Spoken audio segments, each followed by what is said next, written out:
Room में उस अंडे से प्रवेश करके जिसमें चेतना नहीं दिखाई दे रही थी, फिर तो उस अंडे से शास्त्र चरण अवश्य निकले, जिससे पृथ्वी को चारों ओर से घेर लिया। तब विष्णु जी सातों लोकों को अधिपति हो गए। तब शिव जी ने उन्हें अपने कैलाश के ऊपर स्थान दे दिया। कैलाश स्थान जिसका अभी भी कभी नाश नहीं होता है, न नाश हुआ है न नाश होगा। जब मैं सुतार में सृष्टि रचने लगा तब पहले पाप की सृष्टि उत्पन्न हो गई शुरू में, जिसमें अविद्या और ताप प्रधान थी, जिससे मैंने सूत्रों को रचाया। फिर मैं मुख्य सृष्टि रचना के लिए शिव का ध्यान करने लगा। तब तिरछे चलने वाले जीव प्रकट हुआ। तब तिरछे जो टेढ़े जीव चलते हैं, चलने वाले प्रकट हो गए। जब मैं टेढ़ा चला, जब इसके उन्होंने संतोष न हुआ तब मैंने सात्विक सृष्टि की रचना कर दी। परंतु जब इससे भी कार्य साधन ना हुआ तब मैंने शिव जी की यज्ञा से रजोगुण वाले मनुष्य को सृष्टि की, इसी प्रकार के उत्पत्ति की।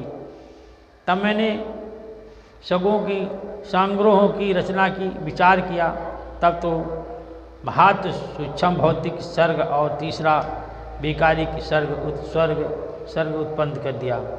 फिर वैरागिक विसर्ग की 8 प्रकार की प्रकृति सृष्टि उत्पन्न हुई। जब ऐसी प्रकृति हुई तो नमकवार सर्ग हुआ, जिसका वर्णन होना कठिन है। फिर उपयोग द्विजित सर्ग पैदा हो, जिससे सनकादिन जी महान कौमर मार्ग हुए। ये सनाकादिक के पुत्र सनाकादिन के पुत्र सना हुए, मास्तर पुत्र हुए, और जिनसे महान वैराग उत्पन्न हो गया। ब्रह्मा जी कहते हैं, जब मैंने उनसे भी सृष्टि रचने को कहा तो मेरे नेत्रों से आंसू टपकने लगे। तब विष्णु जी ने आकर के मुझे समझाया कि शिव जी का तप करो, जिससे तुम्हारा कल्याण हो। तब शिव जी के कहने से ब्रह्मा जी ने घोर तप किया, जिससे भवों से, नासिकों से, जो भौएँ होती हैं उन नासिकों के मध्य से भी त्रिपुंड अर्ध ईश्वर महादेव जी प्रकट हो गए। ब्रह्मा जी से, भवों से भगवान शंकर प्रकट हो गए। भगवान का रुद्र रूप पूर्ण अंश से सबके ईश्वर, अंजाम तेज, साथ उमा के पति, सर्वज्ञान सबके कर्ता नील लोहित नाम के शिव जी प्रकट हो गए। तब उन्हें देख करके मैं प्रसन्न हो गया।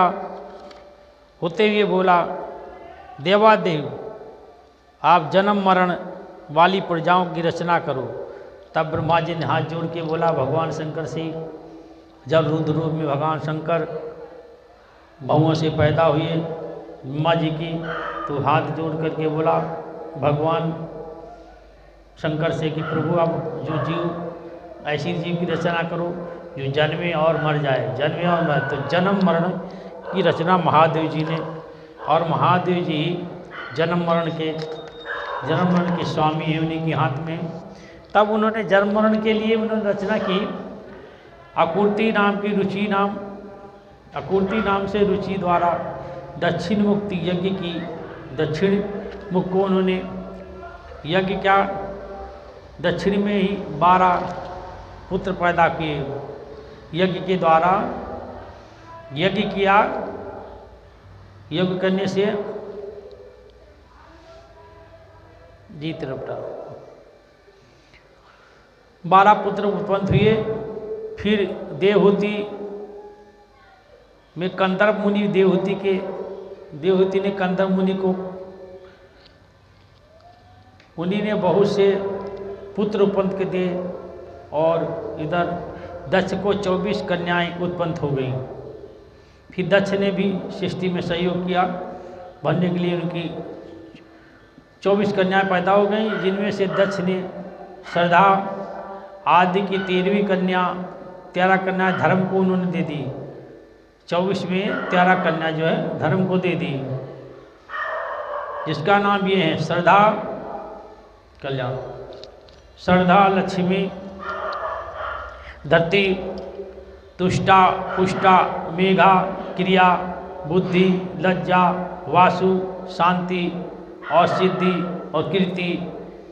फिर इसमें छोटी 11 कन्याएं ख्याति सतपुत समूति स्मृति प्रीति क्षमा शांति अनुरूपा ऊर्जा स्वाहा स्वादा क्रमशः भृगु भाव मारिश अंगारिषि मुनि पुलिष्ट पुलिष्ट पुलाह कृता अत्रि वष्टि बहन ये पितरों को दे दी। ये कन्याएं पितरों को दे दी जिनसे संतानों से त्रिलोक भर गया। तब तो शिव जी की आज्ञा से प्राणियों के कर्मानुसार असंख्याय जातियों की उत्पत्ति हो गई, जिससे ब्राह्मण श्रेष्ठ हुआ। कल्प में वेद से दक्ष के कल्प वेद के दक्ष ने 60,000 अब दक्ष ने फिर एकदम 60,000 कन्याओं की उत्पत्ति की, जिसकी संतान से पाताल से लेकर के और सतलोक तक चराचर जगत व्यापित हो गया। तब कुछ भी सुन नहीं रहा, सब संसार भर गया। चराचर से चहल पहल मचने लगी संसार के अंदर में। जो पृथ्वी सूनी पड़ी हुई थी वो पृथ्वी अब चराचर जगत भर गया। इसी प्रकार शिव जी ने की आज्ञा से ब्रह्मा जी ने भी जगत को रचने के लिए, इसी प्रकार शिव जी ने ब्रह्मा को आज्ञा से जगत की रचना की। सदाशिव ने त्रिशूल अग्रय भाग से सती की रक्षा की, जिसका सर्वव्यापी विष्णु ने अपने प्रभाव से पहले ही निर्माण कर रखा था, जो पुनः दक्ष पुत्री लोक कल्याण के लिए प्रकट हुई। इसी तरह शिव जी ने भक्तों के कल्याणी बहुत सी अद्भुत लीलाएं की, जिसके वाम अडंग वैकुंठ दक्षिण अंग में हुआ। इसी प्रकार विष्णु रुद्र की इसी 3 गुण इधर प्रधान हुए।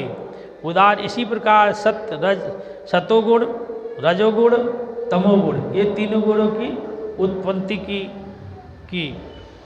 रजोगुण वाली सुरासुर देवी, तमोगुण वाली सती देवी। रजोगुण वाली जो देवी है सुरासुर देवी है, और तमोगुण वाली सती देवी पर और सती और तमसो गुण वाली लक्ष्मी देवी प्रकार, यानी 3 देवियाँ पैदा हुई। सती लक्ष्मी और सरस्वती तीनों देवियाँ तमी गुण से पैदा हुई।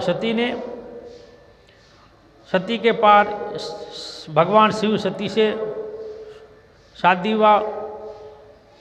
शंकर भगवान ब्याही गई, लक्ष्मी भगवान विष्णु को ब्याही गई, लक्ष्मी विष्णु को ब्याही गई, सरस्वती ब्रह्मा जी को ब्याही गई। पिता के यज्ञ में ध्यान त्याग करके अपने ब्याह में ना वो शंकर को ना बुलाया दक्ष ने। सती ने दक्ष के यहाँ जाकर के बगैर बुलाए पति के अपमान सह न कर सकी। उन्होंने दक्ष के यहाँ अपना यज्ञ में अपने यज्ञों द्वारा अपने प्राण त्याग दिए। दूसरे जन्म में वो हिमाचल की पुत्री हुई, प्रकट हुई करके अखंड तपस्या कर करके उन्होंने भगवान शिव की प्राप्ति की, जिसका नाम पहले भगवान शिव को प्राप्त करने के बाद इनके नाम सुनिए। पहले इनका कालिका नाम पड़ा, दूसरा नाम चंडिका पड़ा, तीसरा भद्रा पड़ा, चौथा नाम माँ का चामुंडा है, जया है, विजया, जयंती, भद्रकाली, दुर्गा, कामाख्या, कदाम, कमदा, अम्बा, मुंडनी, सर्वमंगलिक, भुक्ति, मुक्ति, नाम हुए। ये नाम इन माता पार्वती के पड़े हैं, जो मैंने आपको बताया, ये नाम से माता के नाम सारे हैं। ये नाम से माता प्रसिद्ध हुई। फिर तो इन तीनों गुणमाय देवियों ने, तीनों गुणमाय देवताओं में मिलकर संसार ने एक पार से उत्पत्ति की रचना की। बोलो नमः शिवाय। अब पापीगढ़ निधि की मैं आपको कथा सुनाता हूँ, आप सुनिए। ऋषि सूत जी कहते, हे ऋषियों, पश्चाताप नारद जी ने विनय पूर्वक ब्रह्मा जी से हाथ जोड़ करके प्रार्थना किया कि शिव जी कैलाश पर कब गए और महात्मा कबीर के साथ उनकी मित्रता कहाँ हुई। कैलाश पर रह करके शिव जी ने क्या किया। ब्रह्मा जी बोले, हे नारद, कपिला नगर जो था वो एक यज्ञदत्त नामक ब्राह्मण रहता था, जो यज्ञ विद्वान में बड़ा ही प्रगत था। चलो मैं बाकी बता दूंगा इसे। जो यज्ञ विधि में बड़ा ही पारंगत था, उसके एक गुणादि नामक पुत्र था, जिसकी आयु उस समय 8 वर्ष की थी। उसका यज्ञोपवीति हो चुका था और वह भी बहुत सी विद्याएं जानता था, परंतु पिता से जीत कर वह पुत्र जुआरी, खेलकूद में संलग्न और गाने बजाने वालों का साथी हो गया। माता के बार बार कहने पर भी वह पिता के समीप नहीं जाता था और पिता तो घर के कार्यों तथा दीक्षा देने में संलग्न रहा करता था। जब घर आकर अपनी स्त्री से पूछता कि वह इस समय गुण निधि कहाँ गया है, तो वह कह देती थी कि कहीं स्नान करने या देवताओं का पूजन करने गया होगा। केवल एक ही पुत्र होने के कारण वह माता दीक्षित को ठग लेती थी। निदान ग्रह सूत्र के अनुसार दीक्षित ने उस पुत्र का विवाह भी कर दिया। माता नित्य प्रति पुत्र को यह समझाती रहती थी कि तुम्हारे पिता वैसे तो बड़े महात्मा हैं, किंतु उनका क्रोध भी बड़ा विशाल है, इसलिए तुम अपनी बुरी आदतें को छोड़ दो, अन्यथा किसी दिन तुम्हारे पिता इस चरित्र को जान लेंगे तो तुझको और मुझको दोनों को मारेंगे। परंतु माता के इस प्रकार समझाने पर भी उस पर कोई असर नहीं पड़ता था। एक दिन उसने पिता के हाथ की अंगूठी चुरा कर किसी जुआरी के हाथ में दे दी। देवयोग से पिता ने उस अंगूठी को जुआरी के हाथ में देखा और उससे पूछा, तो उसने कहा कि मैंने कोई तुम्हारी चोरी तो की नहीं है, किंतु तुम्हारे पुत्र ने लाकर अवश्य दिया है। मुझे यह अंगूठी नहीं बल्कि उसने और जुआरियों को भी बहुत सा धन लाकर दिया है। परंतु आश्चर्य है कि तुम जैसे पंडित भी अपने पुत्रों के लक्षणों को नहीं जान सके। परंतु यह सुनकर लज्जा के कारण दीक्षित का सर झुक गया, सिर से झुकाए और वस्त्र से अपना मुंह ढके हुए अपने घर गया और घर में जाकर अपनी पत्नी से बोला, अरे धूत पत्नी, भला यह तो बता कि तेरा वह लाडला पुत्र कहाँ गया है। खैर वह कहीं भी गया हो, किंतु वह मेरी अंगूठी कहाँ है जिसे उल्टन करते समय तूने मेरे हाथ से ली थी। उसने कहा, सत्य है, तू बड़ी ही सत्यवादिनी है। इसी से तो जब जब मैं पूछता था कि पुत्र कहाँ गया है, तब तब तू मुझे अपनी बातों से बहला दिया करती थी। पत्नी ने ऐसा कहते हुए यज्ञदत्त घर की अन्य चीजों को ढूंढने लगा, किंतु जब भी चीज ना मिली, एक भी चीज ना मिली, क्योंकि पुत्र ने उन सबको जुआ में दे डाला था।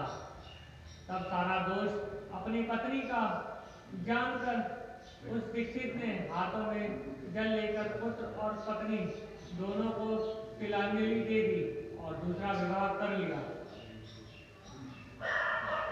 ब्रह्मा जी बोले, हे नारद, जब यह समाचार दीक्षित के पुत्र को मिला तो वह घर छोड़कर कहीं अन्य जाकर अपने भविष्य की चिंता करने लगा।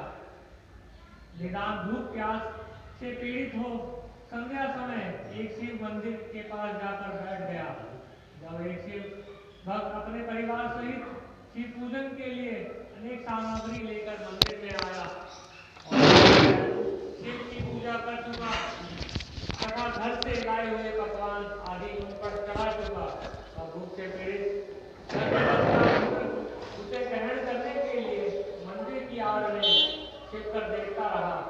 और जब वे सब लोग पूजन कर पकवान आदि चढ़ाकर किंचित विश्राम करने लगे तो उनकी आंखों में झपकी आते ही यज्ञदत्त का पुत्र धीरे से उठकर मंदिर को आड़ में छिप कर देखता रहा। जब वे सब पूजन पकवान आदि चढ़ाकर किंचित विश्राम करने लगे तो उनकी आंखों में झपकी आते ही यज्ञदत्त का पुत्र धीरे से उठकर मंदिर में घुस गया और जितना भी भोग आदि चढ़ा हुआ था उस सबको लेकर चंपत हो गया। किंतु उसी क्षण उसके पैरों की दमदमाहट सुनकर वे सोए हुए लोग उठे और बड़ी जोर से चिल्लाते तथा दौड़ते हुए उसका पीछा किया। नगर के लोगों ने भी उसे बहुत खदेड़ा और नगर के रक्षकों ने उसे भागते हुए को ऐसा मारा कि क्षण भर में ही मर गया। अभी तक उसने उस नैवेद्य को खाया भी नहीं था कि इतने में यम के दूत ने आकर उसे बांध लिया।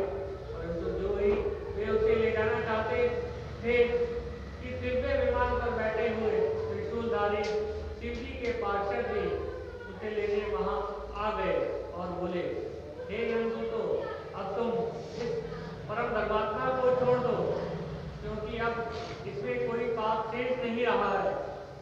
यम के दूतों ने शिव जी के गणों को नमस्कार करके कहा, आप नहीं जानते यह बड़ा पापी और अपने धर्म कर्म से ही कुल के आचरण से ही अपने पिता का बड़ा शत्रु है। देखो, इसने शिव जी का निर्मोह भी चुराया है।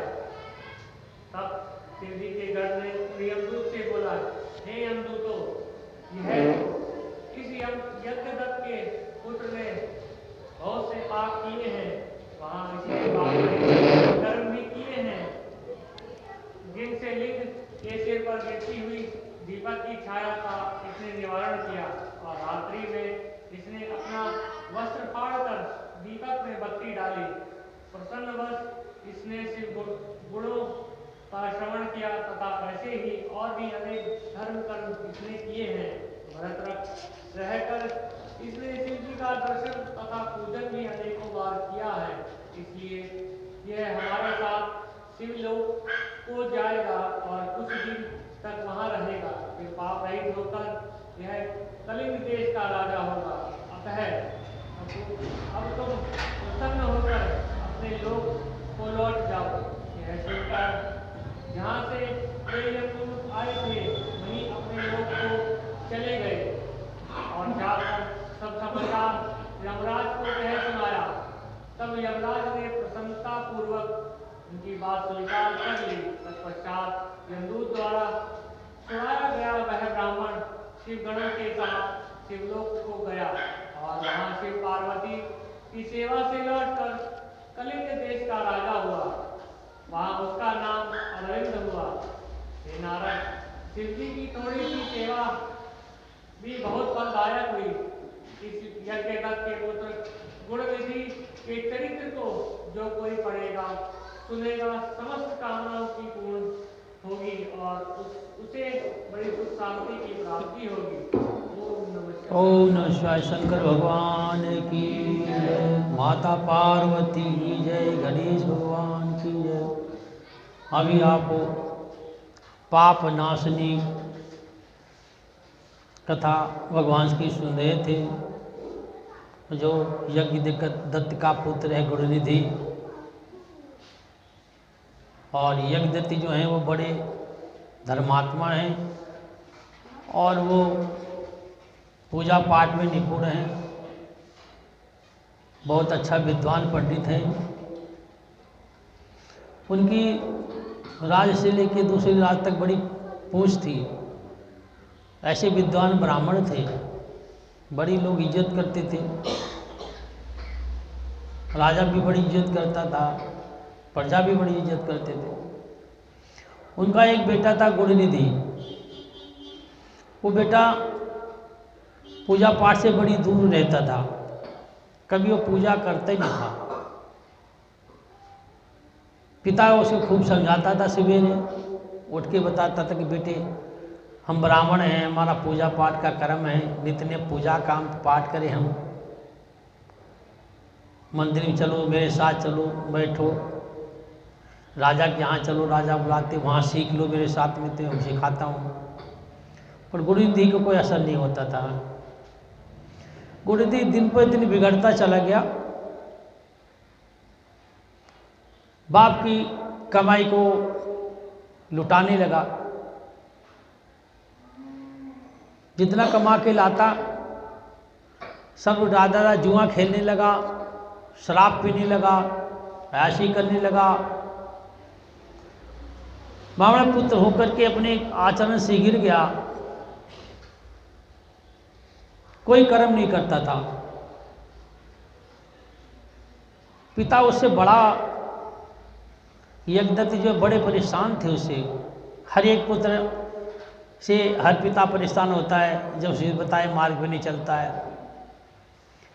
रात रात घर से बाहर रहना, घर में नहीं आना, आना तो 12-1 बजे, 1:30 बजे, 2 बजे, 3 बजे, 4 बजे आ रहा है। चोरी करना, जुआ खेलना, सारे उसके अंदर आए। झूठ बोलना, सारे आए थे। मैं बार बार कहता हूँ कि हर पाप को माँ छिपाती है बच्चे को, हर गुनाह को माँ छिपाती है। जब गुरुजी आते थे पूछते थे रात में आज 10 बज गया तो अभी आए ना, और बोला आ जाएगा, अभी सो जाओ। सो गए। 4 बजे रात 4 बजे सुबह आया।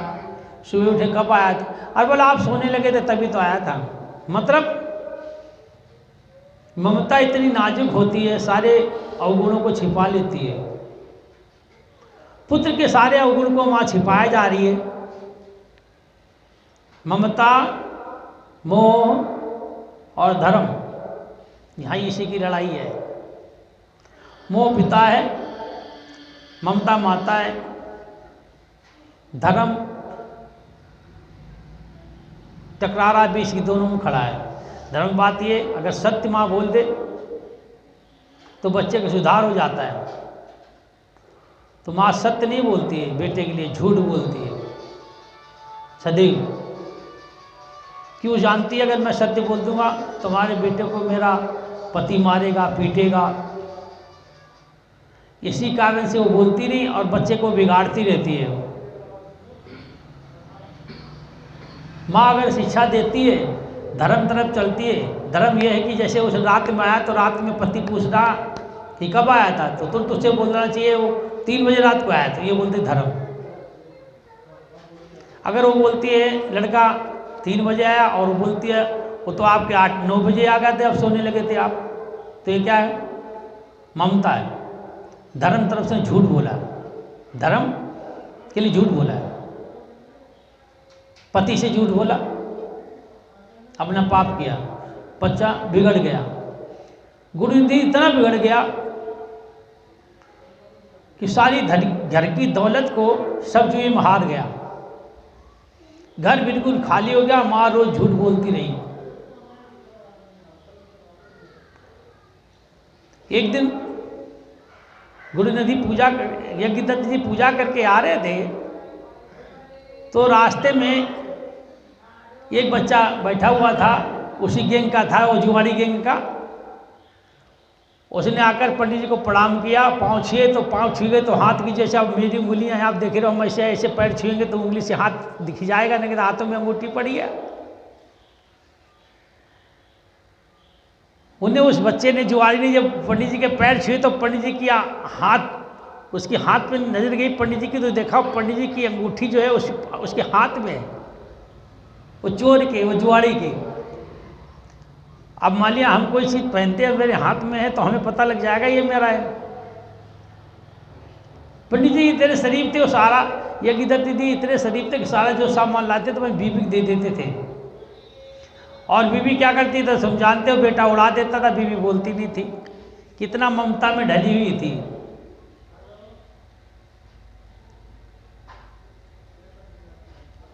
अब यज्ञदत्त ने पूछा कि ये तुम अंगूठी कहाँ से लाए, ये तो अंगूठी मेरी है। तो जुआड़ी बालक ने कहा, जो जुआड़ी उसका दोस्त था, उसने कहा पंडित जी अरे तुम इस अंगूठी को बात करते हो तो पंडिताई करते हो, कभी घर में भी देखते हो कुछ? बहुतों की आदत है हमारे जैसे कि जब हम घर में रहते तो चारों तो घूमने लगते थे, देख रहे थे। तो हमारी भी पत्नी कहती थी क्या तो सौता सालन कर रहे हो कि हर पूरे घर में घूम रहे हो, सब चेक करते फिर रहे हो चारों तरफ से। चाहिए आदमी को अपने घर चेक कर जो कमा के लाया, ये डालता जाओ डालते जाओ डालते जाओ, उधर से सारा बाहर होता चला जाए, पुत्री कमियों का पता लगे, माता छिपाती।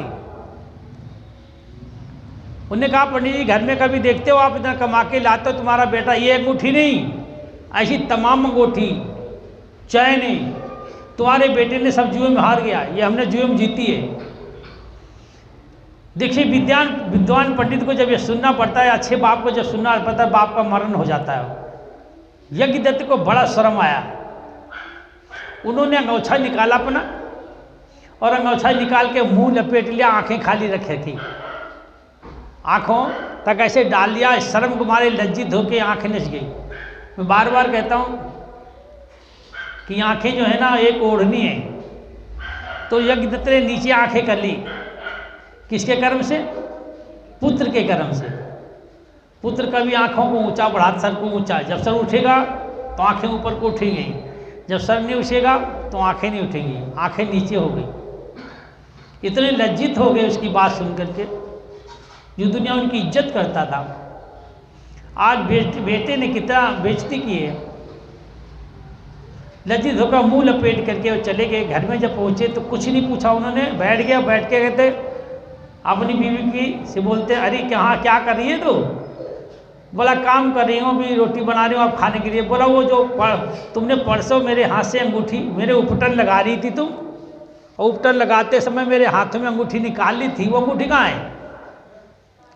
वो अंगूठी कहाँ पे है? अब देखिए कितनी चतुर बनी है बीवी, करी यहीं कहीं रखी होगी, यहीं कहीं घर में रखी होगी। बोला भागवंती जरा ढूंढ के तो ले आओ।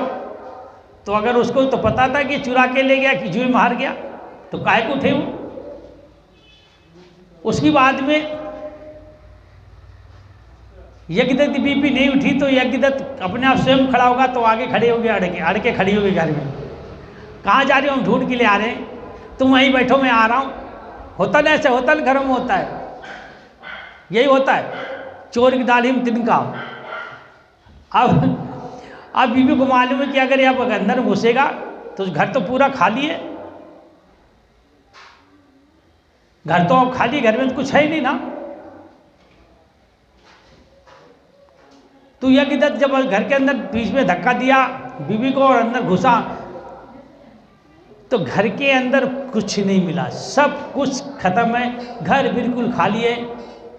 ये देखिए चूहों को भी खाने के लिए कुछ नहीं मिला घर के अंदर, पूरी खाली देखा। तो यज्ञदत्त को बड़ा शर्म आया, तब उसे अपनी पत्नी से बुला के बोला कि हम इतना कमा के लाए, इतना धन लाते, सोना चांदी सब लाते हैं हम, और घर के अंदर कुछ भी नहीं, खाने तक को भी नहीं, अनाज भी तेरा बेटा लड़का बेच देता है। अभी मेरे एक जुआरी की एक लड़का फलाने का था, उसने पैर छुए तो मैंने उसे देखा, मेरी अंगूठी वही जो उपटन करते समय तुमने परसों उतारी थी वो उसके हाथ में थी।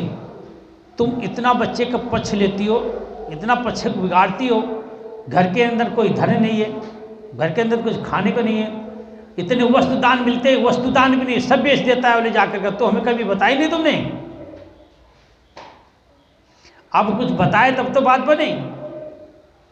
यज्ञदत्त की बीवी यज्ञदत्त से कुछ बोल नहीं सकी, तुम झूठ बोलती हो, तुम पुत्र का साथ देती हो, पति का नहीं देती हो, जाओ मैं तुम्हें तिरस्कार करता हूं। हाथ में जल लेकर के यज्ञदत्त ने कहा, तुम आज से मैं अपनी पत्नी, मेरा नाम यज्ञदत्त है, मैं अपनी पत्नी को पूरी जिंदगी के लिए चारों पुरुषार्थ सहित तिरस्कार करता हूँ, छोड़ता हूँ, और मैं इस घर को छोड़ के भी जा रहा हूँ, तुम्हें हम आज़ाद करता हूँ, माँ बेटे के दोनों को। पत्नी को तिरस्कार कर दिया पंडित जी ने और अपना राज छोड़ के चला गया। अब देखिए कुछ घर में हो तब तो कुछ खाए, माँ को तंग करने लगा, माँ की पिटाई करने लगा, माँ के पास कुछ है तब तो लाए। पिताजी कमा के लाते थे तो जुआ खेलता था, दारू पीता था, अयाशी करता था, अब कुछ नहीं। उसने अपने माता को भी पीट पीट करके मार डाला, गुड़ी निधि ने। जब माता को पीट पीट के मार डाला, अब अकेला रह गया। गांव वालों को पता लगा, गांव वालों ने बोला ये हत्यारा है, इसको गांव में रहने की कोई अधिकारी नहीं, इसने माँ को मारा, इसने अपने माँ को पिताजी से तिरस्कार करके माँ को छोड़ के चले गए और माता को इसने मारा है, ऐसे आदमी को गांव में रहना ठीक नहीं है। अकेला पड़ गया, कई दिन का भूखा था, लोगों ने गांव से बाहर भगा दिया। अब ये गिरते उठते चला गया, गांव से काफ़ी दूर पहुंच गया। पहुंचने के बाद एक शिवाला दिखा, उस शिवालय में भगवान विराजमान थे, भोलेनाथ। जैसे यहाँ आप देख रहे हो शिवलिंग है, ऐसे विराजमान थे उस शिवालय के अंदर में। उसे आशा लगाया, 2 दिन भूखा हो गया था, खाने को कुछ नहीं मिला था, कौन देता खाने के लिए, जिसके द्वारे जाता था सभी भगा देते थे, गांव से भी निकाल दिया उसको। अब पछता रहा है, तभी मैं कह रहा, पाछे दिन पाछे गए, गुरु से न किया हेत, अब पछताए होत गए, चिड़िया चुग गए खेत। पाछे दिन, एक पाछे भी कहा जाता, पाछे दिन पाछे गए, मात पिता से न किया हेत, अब पछताए क्या हो जब चिड़िया चुग गई खेत। मात पिता भी गए, दर ठोकर खानी पड़ी, गाँव वालों ने निकाल दिया, जाके शिवालय में लेट गया।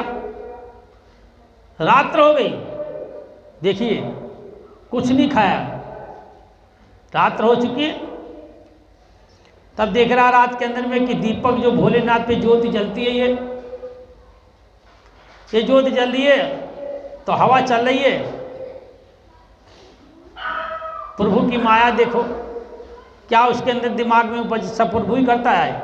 मैं कहता हूँ पूजा वो करवाता, पाठ वो करवाए, यज्ञ वो करवाए, जप वो करवाए, तप वो करवाए, पाप वो करवाए, पुण्य वो करवाए, सब कुछ करता तो भगवान है, उसके बगैर कुछ एक तिनका भी नहीं सकता। गुड़ी निधि के अंदर दिमाग में आई कि ये दीपक बुझ जाएगा,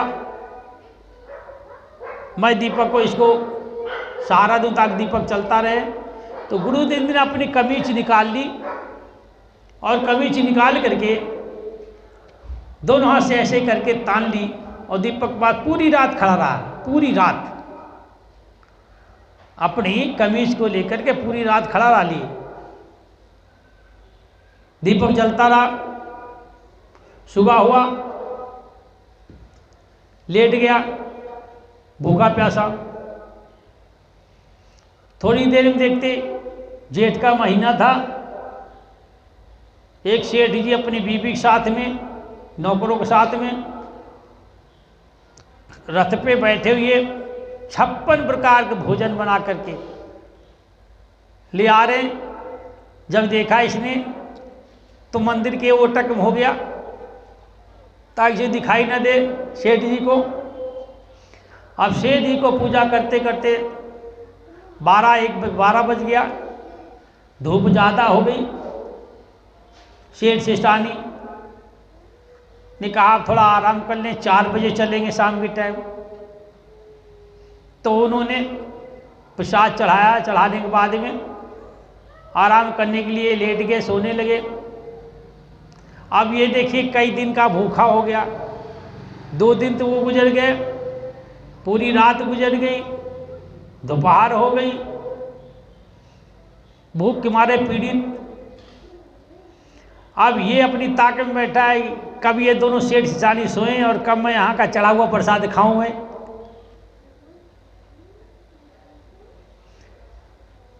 गुरुनिधि ने जब वो सोने लगे तो उसने अपनी वही कमीज निकाली जिस कमीज से भगवान शिव की जोत की रक्षा की थी,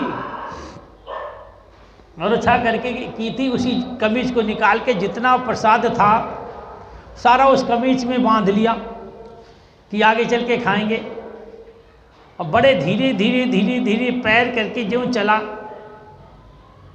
तब तक सेठानी जाग गई, बोली चोर चोर चोर चोर चोर चोर। अब देखिए जब चोर की आवाज़ से तो सेठ भी जाग गए, उसके साथ जो आए थे सेठ के साथ में उनके नौकर चाकर वो भी सब आराम कर रहे थे, वो भी जाग गए। बोला पकड़ो पकड़ो पकड़ो।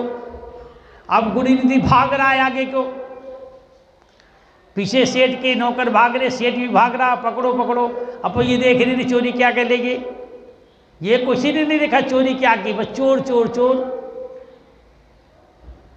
जब भगवान का प्रसाद उठा कर, मैं बार बार कहता हूँ प्रसाद अगर जमीन में गिरता है तो उठा के खा जाओ। प्रसाद परमपिता का अंश है। मंदिर में आप आरती में जाते, जब प्रसाद आरती में खड़े रहते, प्रसाद आपको बटे ना, जब तक प्रसाद लेके जाओ। प्रसाद ना दे प्रसाद मांग लो।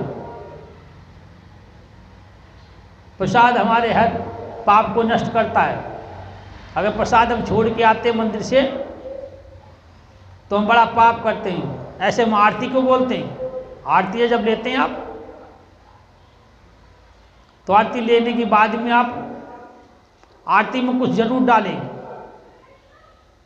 आप कथा सुनने जाते हैं, आप जो भी ऑनलाइन पे हो आप सुन रहे हो, सब जहाँ जहाँ हो आप कथा में बैठते हैं, कुछ न कुछ निकालें तो 11 रुपये रोज़ निकाल के रखें। जो भी कथा सुने देहात से लेकर यहाँ दिल्ली में, हरियाणा, राजस्थान, यूपी, बिहार, जहाँ भी हो, सब संपर्क में हो ऑनलाइन पे, तो 10 रुपये जरूर रोज़ 11 रुपये जरूर निकालो और रख दो।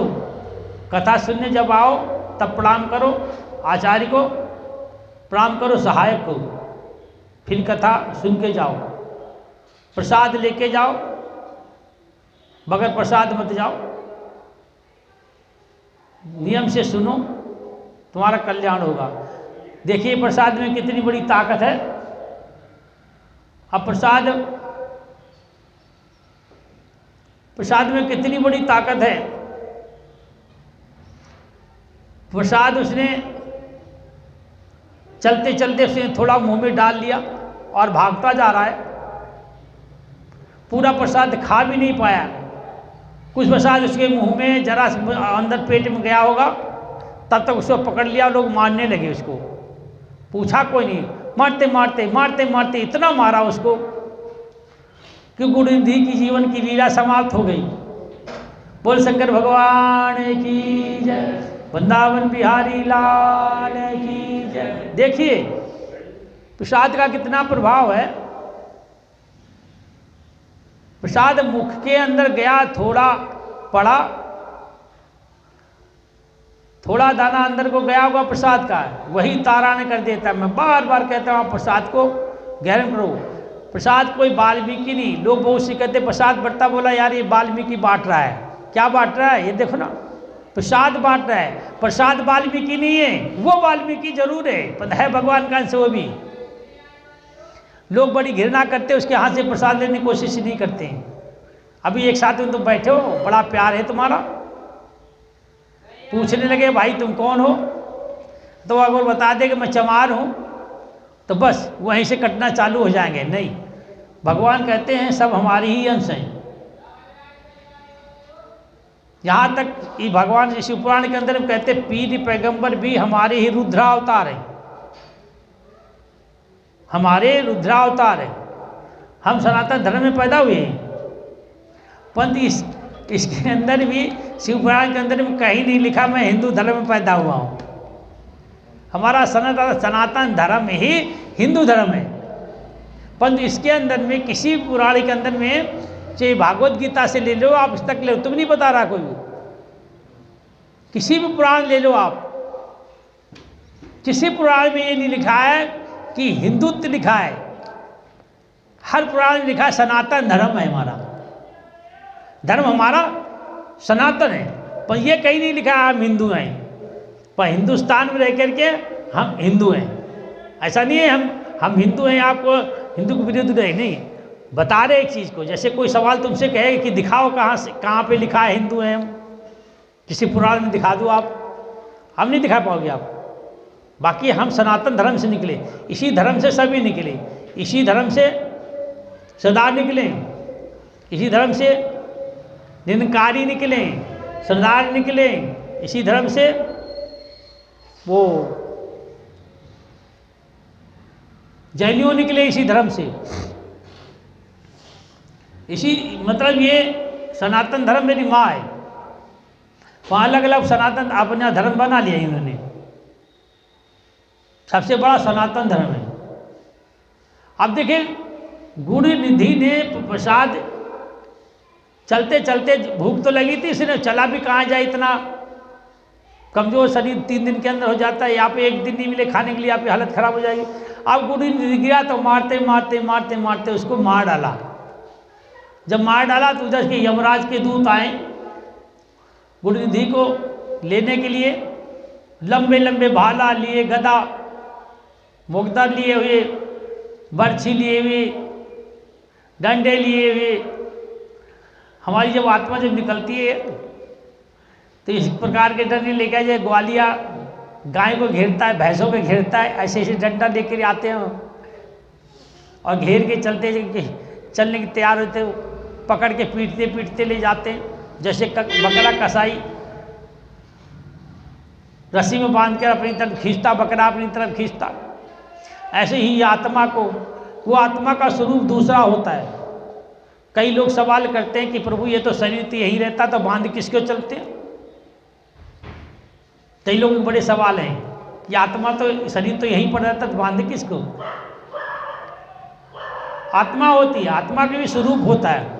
आप लोग जब मरते हो, तुम्हारे घर में, सबके घर में मरा होगा, ऐसा कोई संसार में जिस घर में कोई मरा नहीं है,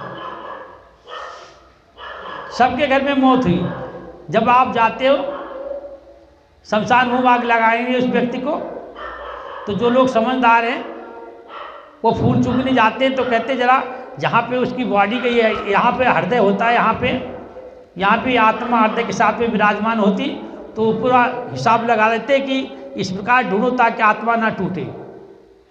जब तुम मरते हो उसके बाद जलाए जाते हो तो इतनी बड़ी आत्मा निकलती है। आत्मा का स्वरूप ये, आत्मा के हाथ पैर मुख कान नाक गुदा सब कुछ होता, आंखें सब कुछ होती, और बैठी हुई आत्मा मिलती कहाँ पे? जहाँ जलाते हो आप, शमशान भूमि में, हड्डियों में आत्मा स्वरूप वो होता है। तो वो आत्मा को उठा के रख लेते, तब उसका पुराण करते जा करके। तो गुरु निधि को जब लेने के लिए यमराज के दूत आए और पकड़ कर खींचते लिए कि चलने लगे, तब गुरु निधि चिल्लाने लगा।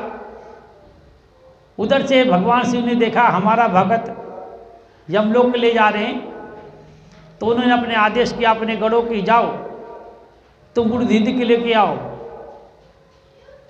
वहाँ से, और ये गुरु निधि हमारे पास लाओ, ये शिवलोक का अधिकारी है। इसने कहा, किसी ने पूरी रात खड़े होकर के मेरे दीपक की रक्षा की है, इसने चारों वक्त निराहार होकर के पूजा की है, 2 दिन से पहले ही निराहार था। इसने 12 बजे 12 बजे से इसने की, 4 बजे से 6 बजे से लेकर के 9 बजे, 9 से 12, यानी इसने मेरी 4 पहर की पूजा भी की, खड़े होकर के इसने निराहार होकर की। इसलिए इसे नरक का अधिकारी नहीं, यमलोक का अधिकारी नहीं, देव जाओ देवगढ़ों से लेके आओ। जब यहाँ से सारे देवगढ़ चल दिए कैलाश लोक के, यमराज के गढ़ उसे ले जा रहे थे, तो उन्होंने कहा भाई इसे छोड़ दो, मैं शिवलोक को ले जाऊंगा। तो यम के दूत कहने लगे ये बड़ा पापी है, बड़ा निर्दयी है, ये इसने अपनी माता को मार डाला, सारा अपना धन उड़ा दिया, इसने वेश्यागमन करता था, जुआ खेलता था, मांस खाता था, मदरा पीता था, ये पापी है, इसे हम दंड देंगे, यमलोक के ले जाएंगे। दोनों में वाद विवाद होना का दोनों गढ़ों में होने लगा। तो दोनों में वाद विवाद होते झगड़े चालू हुए। भगवान शिव के गढ़ अधिक ताकतवर होते हैं, यमराज के कमजोर पड़े। कमजोर पड़नी है, कहाँ शिवगढ़ कहाँ यमगढ़, जबरदस्ती छीन लिया उसको, छीन करके अपनी विमान में बैठा लिया और बैठा करके शिवलोक के गए। भगवान शिव ने गुड़ निधि के अपना गढ़ बना लिया और कैलाश में गुड़ निधि सेवा करते रहा। लास्ट में सेवा करने के बाद में गुड़ निधि का पुनः जन्म कलिंग देश में होता है। वही गुड़ निधि प्रसाद का प्रभाव देखिए आप, तपस्या का प्रभाव देखिए आप, पूरी रात खड़ा रहता है, जो दीपक न बुझने दे, उसके प्रताप से वो कलिंग देश का राजा हुआ। दूसरा जन्म उसने पाया, शिवलोक भगवान शिव की सेवा करने के बाद कलिंग का राजा बना। भगवान शिव कहते हैं जो ये शिवपुराण की कथा सुनेगा, प्रसाद ग्रहण करेगा, नित्य उठकर पूजा करता रहेगा, सारे पापों से मुक्त हो जाएगा, पुनः उसे मुक्ति मिलेगी, उसकी मन इच्छा फल प्राप्त होगा, उसी अनुसार से फल प्राप्त होगा। तो जो कथा ये सुनेगा, जो ये पढ़ेगा, उसका सदा कल्याण भगा शिवलोक में उसका वास हो रहा है। शंकर भगवान की जय, वृंदावन बिहारी लाल की जय। चलो आगे। ब्रह्मा जी बोले, हे नारद, जब मेरा पहला पुत्र हुआ था उसमें मेरे मानस के पुत्र पुलस्त्य से त्रिशरा का जन्म हुआ, जिसके एक वैष्णव नामक पुत्र हुआ, जिसने अलकापुरी को भोगा और अपने उग्र तप द्वारा शंकर जी की आराधना की। उस समय मेघ वाहन कल आरंभ हुआ था। तब अलकापुरी अधीश्वर के उग्र तप को देखकर शंकर जी प्रकट हुए और उसे अपने साक्षात दर्शन दिया। तो उसने कहा, हे शिव जी, आपके तेज से मेरे नेत्र बंद हो गए हैं, अतः अपने चरण कमलों के दर्शन करने की सामर्थ्य मेरे नेत्रों को दीजिए। आपको नमस्कार है। यह यज्ञदत्त का वही पुत्र था जिसने कि शिव जी के साथ पार्वती जी को देखा तो उनके प्रति उसने क्रूर दृष्टि की तो उसका बायां नेत्र फूट गया था। शिव जी ने पार्वती जी से कहा, यह तुम्हारा पुत्र है और तुम्हें क्रूर दृष्टि से नहीं देखता है, अतः तुम्हारी तपस्या की प्रशंसा करता है, इसलिए मैं इसे निधियों का स्वामी बनाता हूँ। ऐसा कहकर शिवजी ने उसे धनपति कुबेर बना दिया और फिर उसे पार्वती जी से मिलाकर कहा कि यह तुम्हारी माता है, इसलिए प्रसन्नता पूर्वक इसके चरणों में प्रणाम करो। तत्पश्चात शिवजी ने उमा से कहा, हे देवेश तपस्विनी, इस अपने अंदर पुत्र पर प्रसन्न हो और इसे आशीर्वाद प्रदान करो। तब जगदम्बा पार्वती जी प्रसन्न होती हुई उस यज्ञदत्त के पुत्र गुण निधि से बोली, हे वत्स, तुम्हारी शिवजी में सदैव निर्बल भक्ति होवे, परंतु तुमने जो अपने बाएं नेत्र से तिरछे होकर मेरी ओर देखा है, इससे तुम्हारा बाया नेत्र तो अवश्य ही नष्ट रहेगा। इसके उपरांत श्री महादेव जी ने उसे वैश्वेश्वर नामक स्थान पर में कुबेर बनाकर नियुक्त कर दिया और स्वयं ने उसकी अलकापुरी नामक महानगरी के पास ही में ही अपना कैलाश नामक स्थान नियत कर लिया। ओम नमः शिवाय। ओम नमः शिवाय। शंकर भगवान की जय। वृंदावन बिहारी लाल की। अब देखिए, कलिंगराज से राज भोगने के बाद फिर भी इसको शीलों की प्राप्ति होती है कुड़निधि जी को। इसीलिए कहते भगवान शिव की आप पूजा करें, शिव की आराधना करें, शिव तुम्हारा कल्याण करें। हम सब शिवलिंग से निकले, शिव भी ले हो जाएंगे। भगवान शिव का नाम है भोलेनाथ है, बड़े भोले हैं ये। थोड़ी सी पूजा करने में प्रसन्न हो जाते हैं, इतने कोई देवता इतने प्रसन्न नहीं होते और नाराज भी बहुत जल्दी हो जाते हैं। हम लोगों से कहते हैं कि क्रोध, हर ऋषि के अंदर क्रोध होता है। कोई ऋषि ऐसा नहीं है क्रोध, अगर क्रोध नहीं हुआ तो तुम्हारे पाप नहीं जलाएगा। ऐसे ब्राह्मण का भी है, ब्राह्मण के अंदर मिठास होना चाहिए। भगवान शिव का ही अवतार है, मिठास होनी चाहिए, जग के कल्याण के लिए है। और गुरु के अंदर क्रोध होना चाहिए। अगर गुरु के अंदर क्रोध नहीं तो तुम्हारे अवगुण को जलाएगा नहीं। परंतु यहाँ तो जिसके ऊपर में अगर गुरु क्रोध कर देता, बोला जी हमसे दुश्मनी है शायद इसकी, ऐसे बोलते हैं। कहते गुरु जी से हमारी पता नहीं क्या दुश्मनी हो गई, हम पे इतने चिल्ला रहे हैं, अपने अवगुणों को नहीं देखता।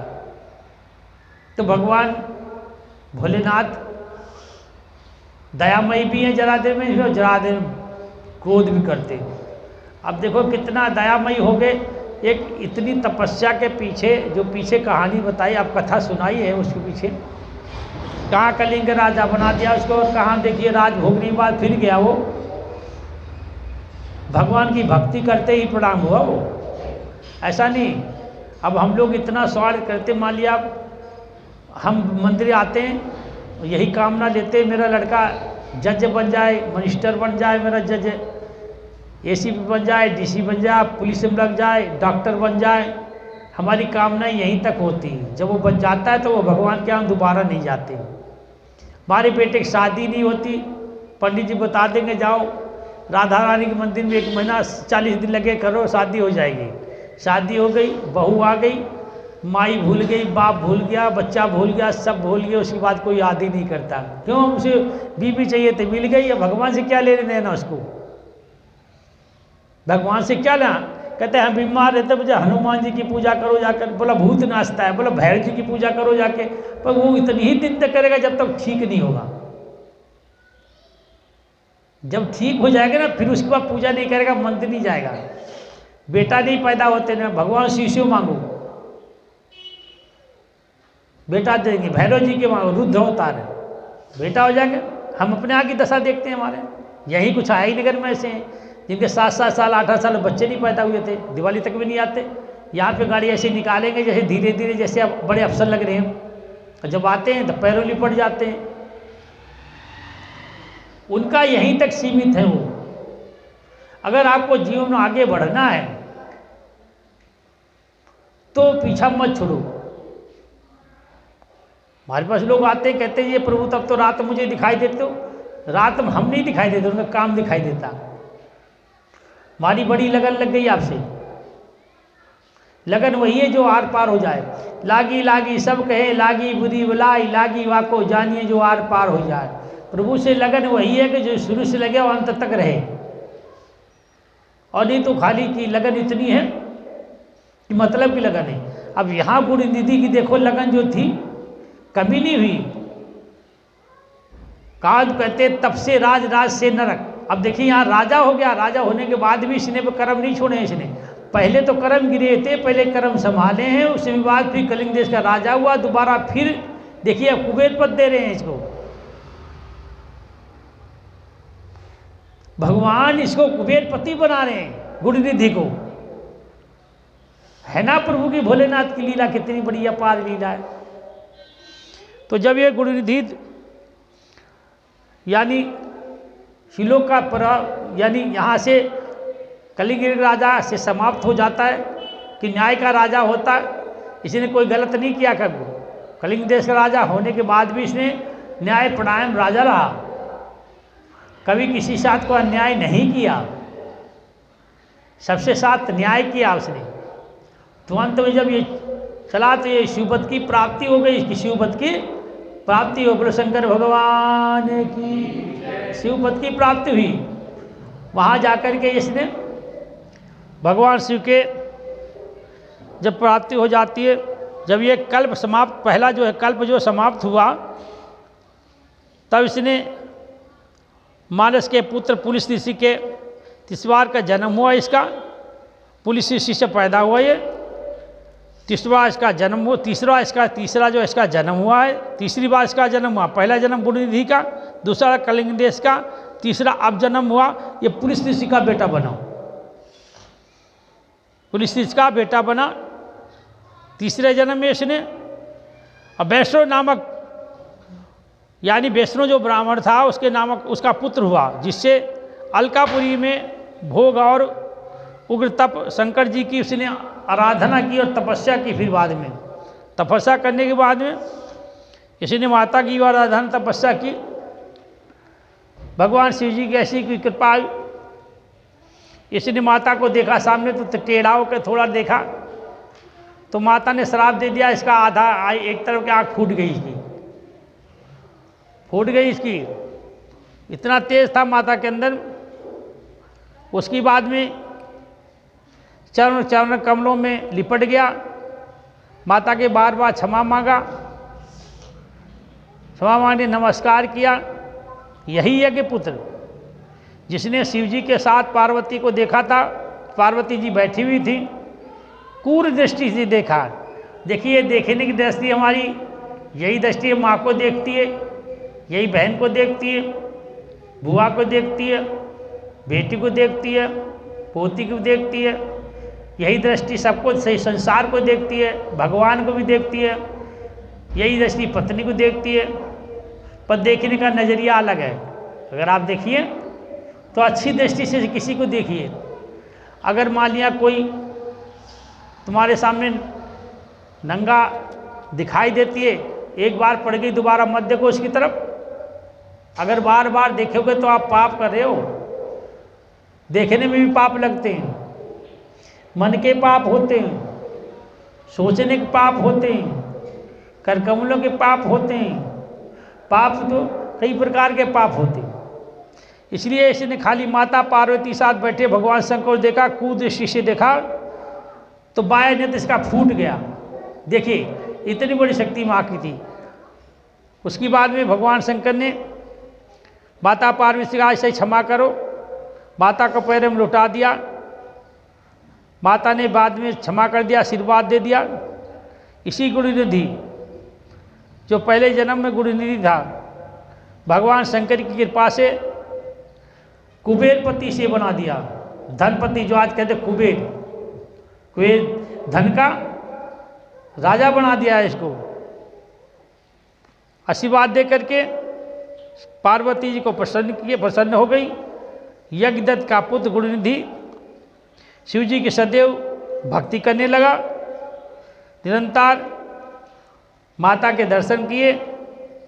महादेव जी ने वैष्णवेश्वर नामक स्थान में कुबेर का पद पे नियुक्ति कर दी और अलकापुरी नामक महानगरी के पास वो कैलाश नामक यानी वो भी एक कैलाश नामक स्थान रख दिया।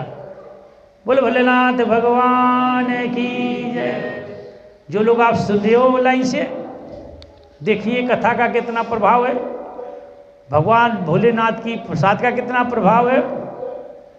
आप देखिए शिवपुराण कथा सुनने का कितना प्रभाव है। और आप थोड़ा भी अगर भगवान भोलेनाथ तपस्या कर लेंगे तो भोलेनाथ प्रसन्न हो जाएंगे। चलो लालची सही पर करो तो कम से कम मन लगा कर करो। कहने को सबको ही कहता है तन मन धन सब तेरा, तुझको अर्पण क्या लागे मेरा। कहना बड़ा आसान है, करना बड़ा मुश्किल है। कह देते हैं सब कुछ तेरा। अगर मान लिया भगवान ही अगर आ जाए, एक सोनार की दुकान पे एक संत पहुंच गए, उस संत को देखते ही सोनार बोला आओ जी महाराज जी, आओ जी महाराज जी। महाराज जी पहुंच गए, बोला ये सब क्या है? बोला ये सोने की दुकान है महाराज जी। बोला ये किसकी है? अरे बोला सब परमात्मा की दुकान है। और किसकी है? परमात्मा की। बोला अच्छा परमात्मा की दुकान है? बोला हाँ जी। बोला ये सब किसी ने दिया? अरे बोला परमात्मा ने दिया। बोला काम कौन चला है? बोला परमात्मा, परमात्मा चला रहा है, सब कुछ परमात्मा की देन है। तो संत कह रहा जब सब कुछ परमात्मा की देन है तो ये लो अंगूठी, ये लो मेरा हाथ, इस उंगली में एक अंगूठी पहना दो। बोला महाराज जी ऐसे कैसे हो जाएगा? तो बोला ये परमात्मा का जो सब कुछ है तो तुम किसके हो? बोला परमात्मा के। तुम किसके हो? परमात्मा के। तुम्हारे घर वाले किसके? बोले परमात्मा के। बोला प्रकृति किसकी? बोले परमात्मा की। बोला गंगा गंगवी को सरस्वती जनोही मुक्ति किसकी? बोला सब परमात्मा की प्रकृति बनाई हुई है। तब बोला ये उंगली किसी ने बनाई? तेरे बाप ने बनाई है। जब ये शरीर में परमात्मा ने बनाया तो कह रहा अभी तो सब कुछ तुम्हारा, अब अंगूठी पहनाने की आई बारी तो कह रहा नहीं जी परमात्मा नहीं हो तुम। उन्होंने कहा महाराज ये सब कुछ है आपका ही। बोला मैं आपकी, संत बोला मैं तो आपकी परीक्षा ले रहा था। हम संत को क्या चाहिए?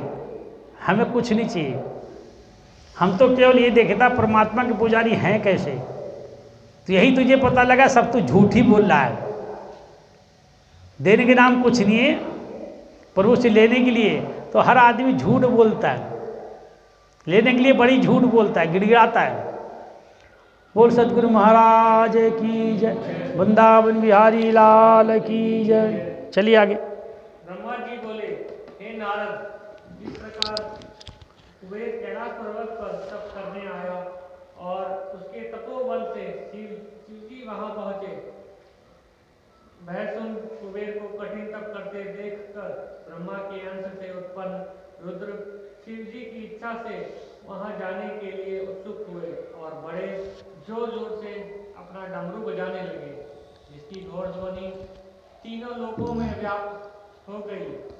तब विष्णु भगवान और ब्रह्मा आदि सब देवता तथा ऋषि मुनि एवं वेद शास्त्र और सिद्ध लोग भी मूर्ति होकर वहां पहुंचे।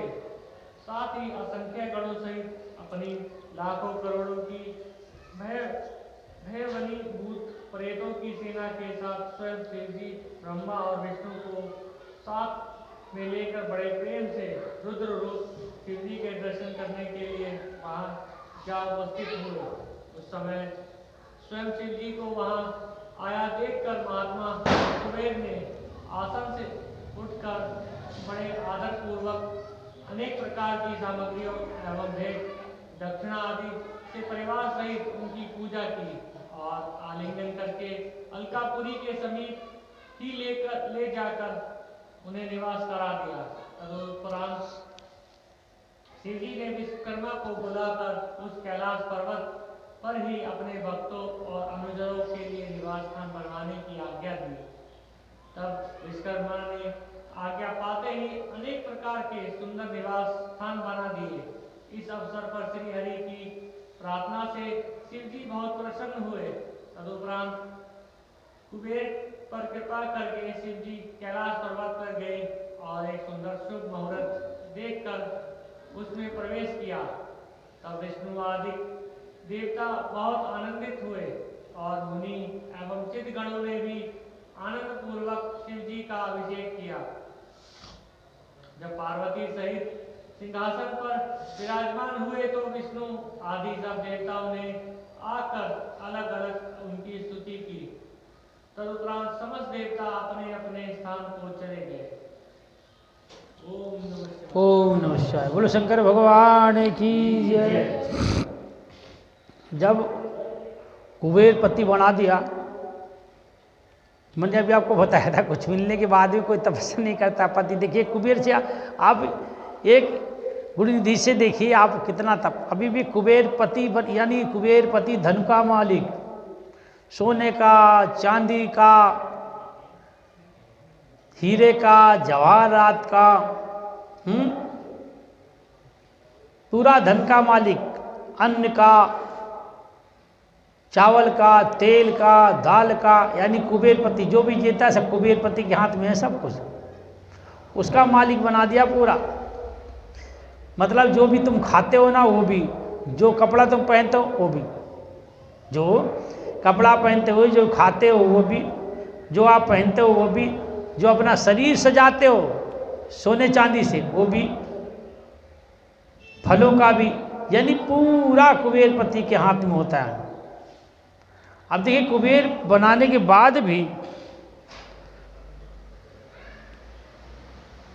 तपस्या करने चला गया कुबेर। कैलाश के साथी में तो था कुबेरपति बना हुआ, तो वहाँ उसने जाकर पर्वत पे जाकर तपस्या करने लगा। जब तपस्या करने लगा तो भगवान शिव ने कहा अपने गणों से कि जाओ तुम इसकी परीक्षा लो जा करके, इसकी परीक्षा भंग करो जा करके, देखिए लगन कैसी लगी। तो सारे गण वहाँ पहुँच गए और पहुँच करके उन्होंने शोर मचाना चालू कर दिया। किसी की अगर तपस्या भंग करोगे तो क्या करोगे आप? शोर मचाओगे ना, नाचोगे ना, ढोल बजाओगे ना, आवाज़ें जोर जोर करोगे। तो ढोल बजाने लगे, डमरू बजाने लगे हर प्रकार से, परंतु कुबेर को कोई असर ना हुआ। तब उसकी बात भगवान शिव और पार्वती दोनों पहुंचे और कहा कुबेर से, कुबेर आंखें खोलो, मैं तुम्हारे पास आया हूँ, मांगो क्या चाहिए। बोला प्रभु मैं मांगने के लिए नहीं बैठा हूँ आपसे, मैं तो आप केवल दर्शन के लिए बैठा हूँ। अब कई लोग सोचते हैं कि गुरु जी के तो हम नज़दीकी बैठे, सामने मर्जी जब मिलेंगे। अब देखिए यहाँ कुबेर और कैलाश पर्वत एक ही जगह है, परंतु बगैर यज्ञ से तो आप पहुँच भी नहीं सकते हो। बहुत तो ऐसे ना कि भाई मर्जी पहुँच जाए यार, तो हमारे ही हैं, खास ही हैं भगवान हमको। अब थोड़ा अगर किसी पे प्रेम बसाने लगता है गुरु तो सोचता ना अब तो ये हमारी हो गई, मर्जी जब जगा लो मर्जी सुला दो। ऐसा नहीं है, ये विरुद्ध है, ऐसा संस्कारों के विरुद्ध सन करें। तो कुबेर जी के पास भोलेनाथ पहुंच गए, माता पार्वती पहुंच गई और उन्होंने जब देखा तो उठकर कुबेर जो था अलकापुरी के समीप था। कुबेर जी का जो स्थान है वो अलकापुरी पास है और कैलाश के नज़दीक है, कैलाश के पास है। और कैलाश पर्वत तपस्या कर रहे थे, तो उन्होंने वहाँ पर उठकर उनकी पूजा की, अर्चना की, किसकी? भगवान शिव की और पार्वती की। फिर उन्होंने भगवान शिव ने विश्वकर्मा को बुलाया और आदेश दिया कि कैलाश को हमारा महल बनाए, वहाँ कैलाश पे मेरे लिए घर बनाओ और साथ में लगे मैं कुबेर का भी घर बना दूँ। तो वहाँ पर जब कैलाश पे कुबेर का घर भगवान शंकर का घर बन जाता है, थोड़ी दूरी जाकर के विश्वकर्मा के आदेश से कुबेर का घर बन जाता है। बना करके फिर वहाँ सभी देवी देवता, भगवान विष्णु, श्री हरि, लक्ष्मीपति, ब्रह्मा, विष्णु, इंद्र देवता सभी सारे इकट्ठा होकर के सब भगवान शिव को कैलाश पे पूजा करते हैं। साथ में कुबेर भी पूजा करता है। पार्वती भाई सिंहासन विराजमान है। समस्त देवता पूजा करके सब अपने अपने स्थान को चले गए। अंत में भी कुबेर भी भगवान शिव को प्रणाम करके अपने स्थान को चला। बोल शंकर भगवान की जय। शिव पुराण रुद्र संहिता समाप्त हुआ। रुद्र संहिता शिव पुराण का जो अध्याय जो था वो आज समाप्त हो रहा है। आगे लिए हम शिव पुराण के अंदर में हम शक्ति का चरित्र सुनाएंगे। जो सती थी उनका आगे चरित्र है वो सुने। 1 बजे तक का हमारे वैसे टाइम होता, हम आज लेट हुए, 1 घंटा और खींचेंगे, उसकी बाद बंद करेंगे आज। फिर बाद आज का समाप्त करने, फिर जो प्रभु चाहेंगे वही होगा, हमारे चाहने से तो होता नहीं। अगर हम चाहें अभी उठ जाएं तो नहीं उठ सकते हैं, अगर चाहें हम चले जाएं तो नहीं चले जाते हैं। इसलिए कीर्तन बोलो, फिर आगे आपकी कथा सुनाएंगे। सुनो। बोल शंकर भगवान की, वृंदावन बिहारी लाल की जय। राधे राधे रटो चले आएंगे बिहारी, राधे राधे रटो चले आएंगे बिहारी, आएंगे बिहारी चले आएंगे बिहारी, आएंगे बिहारी चले आएंगे बिहारी, राधे राधे रटो चले आएंगे बिहारी, राधे राधे रटो चले आएंगे बिहारी, तन है तो राधा रानी प्राण है बिहारी, तन है तो राधा रानी प्राण है बिहारी, राधे राधे राधे राधे रटो चले आएंगे बिहारी, राधे राधे रटो चले आएंगे बिहारी, राधे रटो चले आएंगे बिहारी, आएंगे बिहारी चले आएंगे बिहारी, आएंगे बिहारी चले आएंगे बिहारी, राधे राधे रटो चले आएंगे बिहारी, राधे राधे रटो चले आएंगे बिहारी, मिश्री है राधा रानी स्वाद है बिहारी, मिश्री है राधा रानी स्वाद है बिहारी, मिश्री है राधा रानी स्वाद है बिहारी, मिश्री है राधा रानी स्वाद है बिहारी, राधे राधे रटो चले आएंगे बिहारी, राधे राधे रटो चले आएंगे बिहारी, आएंगे बिहारी चले आएंगे बिहारी, आएंगे बिहारी चले आएंगे बिहारी, राधे राधे रटो चले आएंगे बिहारी, राधे राधे रटो चले आएंगे बिहारी, राधे रटो चले आएंगे बिहारी, राधे राधे रटो चले आएंगे बिहारी, मुरली है राधा रानी, मुरली है राधा रानी सुर है बिहारी,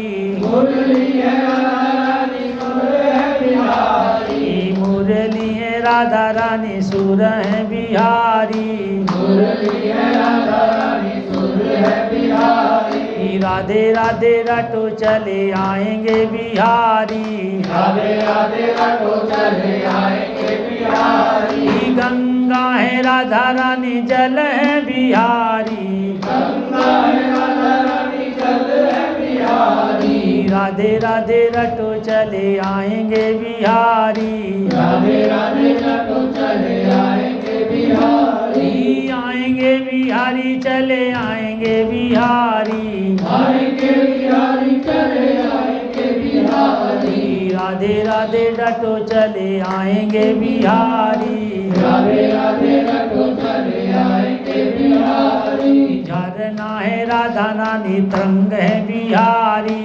झरना है राधा रानी तरंग है बिहारी, झरना है राधा रानी तरंग है बिहारी, झरना है राधा रानी तरंग है बिहारी, राधे राधे रटो चले आएंगे बिहारी, राधे राधे रटो चले आएंगे बिहारी, मुकुट है राधा रानी चमक बिहारी, मुकुट है राधा रानी चमक बिहारी, मुकुट है राधा रानी चमक बिहारी, मुकुट है राधा रानी चमक बिहारी, राधे राधे रटो चले आएंगे बिहारी, राधे राधे रटो चले आएंगे बिहारी, राधे राधे रटो चले आएंगे बिहारी, राधे राधे रटो चले आएंगे बिहारी, बिंदियाँ है राधा रानी कंगना बिहारी, बिंदियाँ है राधा रानी कंगना बिहारी,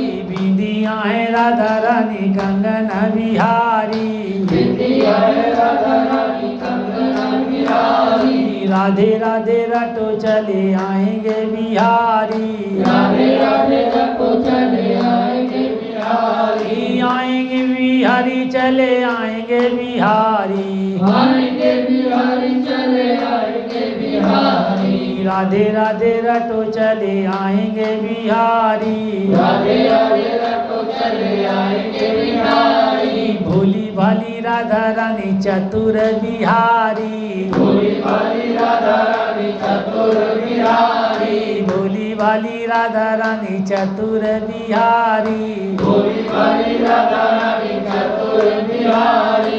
राधे राधे रटो चले आएंगे बिहारी, राधे राधे रटो चले आएंगे बिहारी। आएंगे बिहारी चले आएंगे बिहारी, आएंगे बिहारी चले आएंगे बिहारी। राधे राधे रटो चले आएंगे बिहारी, राधे राधे रटो चले आएंगे बिहारी।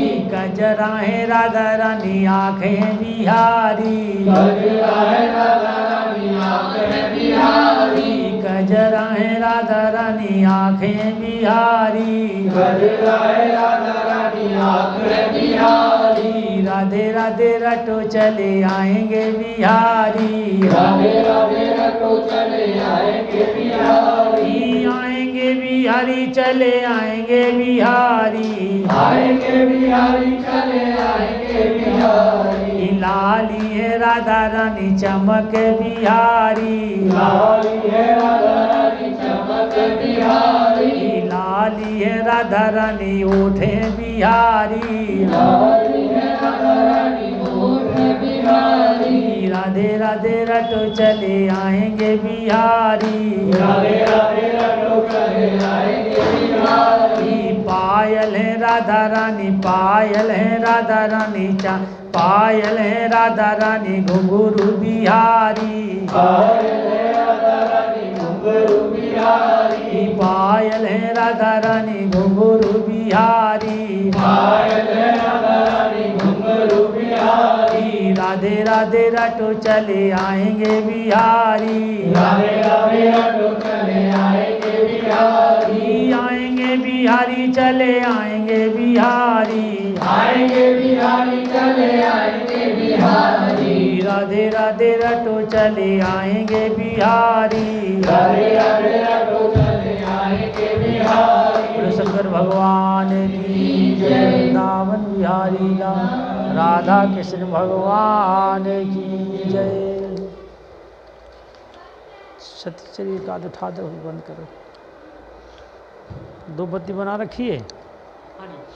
बोल शंकर भगवान की जय, वृंदावन बिहारी लाल की जय। नारद जी ने पूछा, हे ब्रह्मा जी, सदा से योगी होते हुए एक परम स्त्री के साथ विवाह करके गृहस्थी कैसे हो गए? जो पहले यश की पुत्री थी, फिर हिमालय की कन्या हुई, वह सती पार्वती किस प्रकार शंकर जी को प्राप्त हुई? सूत जी कहते हैं, हे नारद जी, कि ऐसे वचनों को सुनकर ब्रह्मा जी बोले, हे नारद, पहले मेरे एक कन्या हुई, जिसे देखते ही मैं काम से पीड़ित हो गया। तब मुझे रुद्र ने धर्म का स्मरण कराते हुए मुझे मेरे पुत्रों के साथ ही बड़ा धिक्कार, और फिर वे अपने पुत्रों सहित उन्हें ही मोहित करना चाहा, परंतु मेरे सारे प्रयत्न निष्फल ही रहे। तब मैंने निराश होकर फिर शिव जी की आराधना की, तो उन्होंने मुझे बहुत समझाया। तब मैंने ईर्ष्या तो छोड़ दी, परंतु हट नहीं छोड़ा, और पुनः रुद्र को मोहित करने के लिए शक्ति का प्रयोग और अपने पुत्र दक्ष से आसकी वीरनी नामक कन्या से सती को उत्पन्न कराया। वह दक्ष सुधा उमा नाम से उत्पन्न होकर कठिन तप करके रुद्र की स्त्री हुई।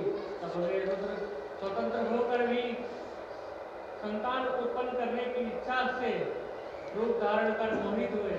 इधर रुद्र का गृहस्थ आश्रम में आकर सुख से कितना ही समय उत्पन्न हो गया और परम शांत निर्विकार श्री महादेव जी की निंदा करने लगा। उसने बड़े गर्व से एक विशाल यज्ञ की रचना की, जिसमें उसने ब्रह्मा को विष्णु जी तो तथा और भी सब देवताओं एवं ऋषि मुनियों को तो बुलाया, परंतु श्री महादेव जी और अपनी पुत्री सती को नहीं बुलाया। इस पर भी एक कौतुक करने के लिए सती अपने पिता के घर चली गई और वहाँ यज्ञ में महादेव जी का भावना देखकर अपने पिता के मुख से रुद्र की निंदा सुनकर उन सब की निंदा करते हुए उन्होंने वही यज्ञ कुंड में गिरकर अपना शरीर त्याग दिया। यह समाचार सुनकर महादेव जी ने परम कुपित होकर अपनी जटा का एक बाल उखाड़कर वीरभद्र नामक अपने गण को उत्पन्न कर उसे आज्ञा दी, तुम जाकर दक्ष के यज्ञ का विध्वंस कर दो। यह आज्ञा पाते ही वीरभद्र ने तुरंत वहां जाकर यज्ञ का विध्वंस कर दिया और दक्ष को पुनः जीवित कर दिया और सबका सत्कार कराकर यज्ञ संपूर्ण कराया। उस समय जो सती की देह उत्पन्न ज्वाला पर्वत पर गिरी थी, वही पर्वत ज्वालामुखी नाम से प्रसिद्ध होकर आज तक पृथ्वी पर पूजित है। आज भी जिसके दर्शन से लोगों की सब कामनाएं सिद्ध होती हैं, तदुपरांत वही सती दूसरे जन्म में हिमाचल के गर्भपुत्री रूप में प्रकट हुई और पार्वती नाम से प्रसिद्ध होकर उसने बड़ा कठिन तप करके पुनः श्री महादेव जी को पति रूप में प्राप्त किया। बोल शंकर भगवान की जय, माता पार्वती की जय, शंकरेश भगवान कार्तिकेय की जय। ये सती चरित्र है जो नारद जी कह रहे हैं कि ब्रह्मा जी तो भगवान शिव तो योगी हो गए थे, गृहस्थाश्रम जिस आत्म कैसे किस प्रकार बने और स्त्री से प्रेम कैसे हो गया। पहले दक्ष की पुत्री जो सती थी उसके साथ विवाह हुआ था। ब्रह्मा जी एक ईर्ष्यावश बदला लेने के लिए भगवान शंकर से, क्योंकि भगवान शंकर जब ब्रह्मा जी रचना कर रहे थे तो रचना करके उन्हें एक पुत्री पैदा की, उसका नाम संध्या था। संध्या को पैदा होते ही ब्रह्मा जी को भोग विलास की इच्छा से ब्रह्मा और दक्ष दोनों भागे। अपनी बेटी भी काम, संध्या भी काम बस हो गई। तो उधर भगवान शिव प्रकट हो गए, बहुत धिक्कारा, बड़ी गालियां दी दक्ष को भी और ब्रह्मा जी को भी। ये पुत्री की को देखकर तुम अपनी बहन को देख करके काम बस हो गए हो, तुम्हें लज्जा नहीं आती, तुम्हें शर्म नहीं आती, तुमने सृष्टि रची है तो पिता पुत्री की क्या मर्यादा होगी।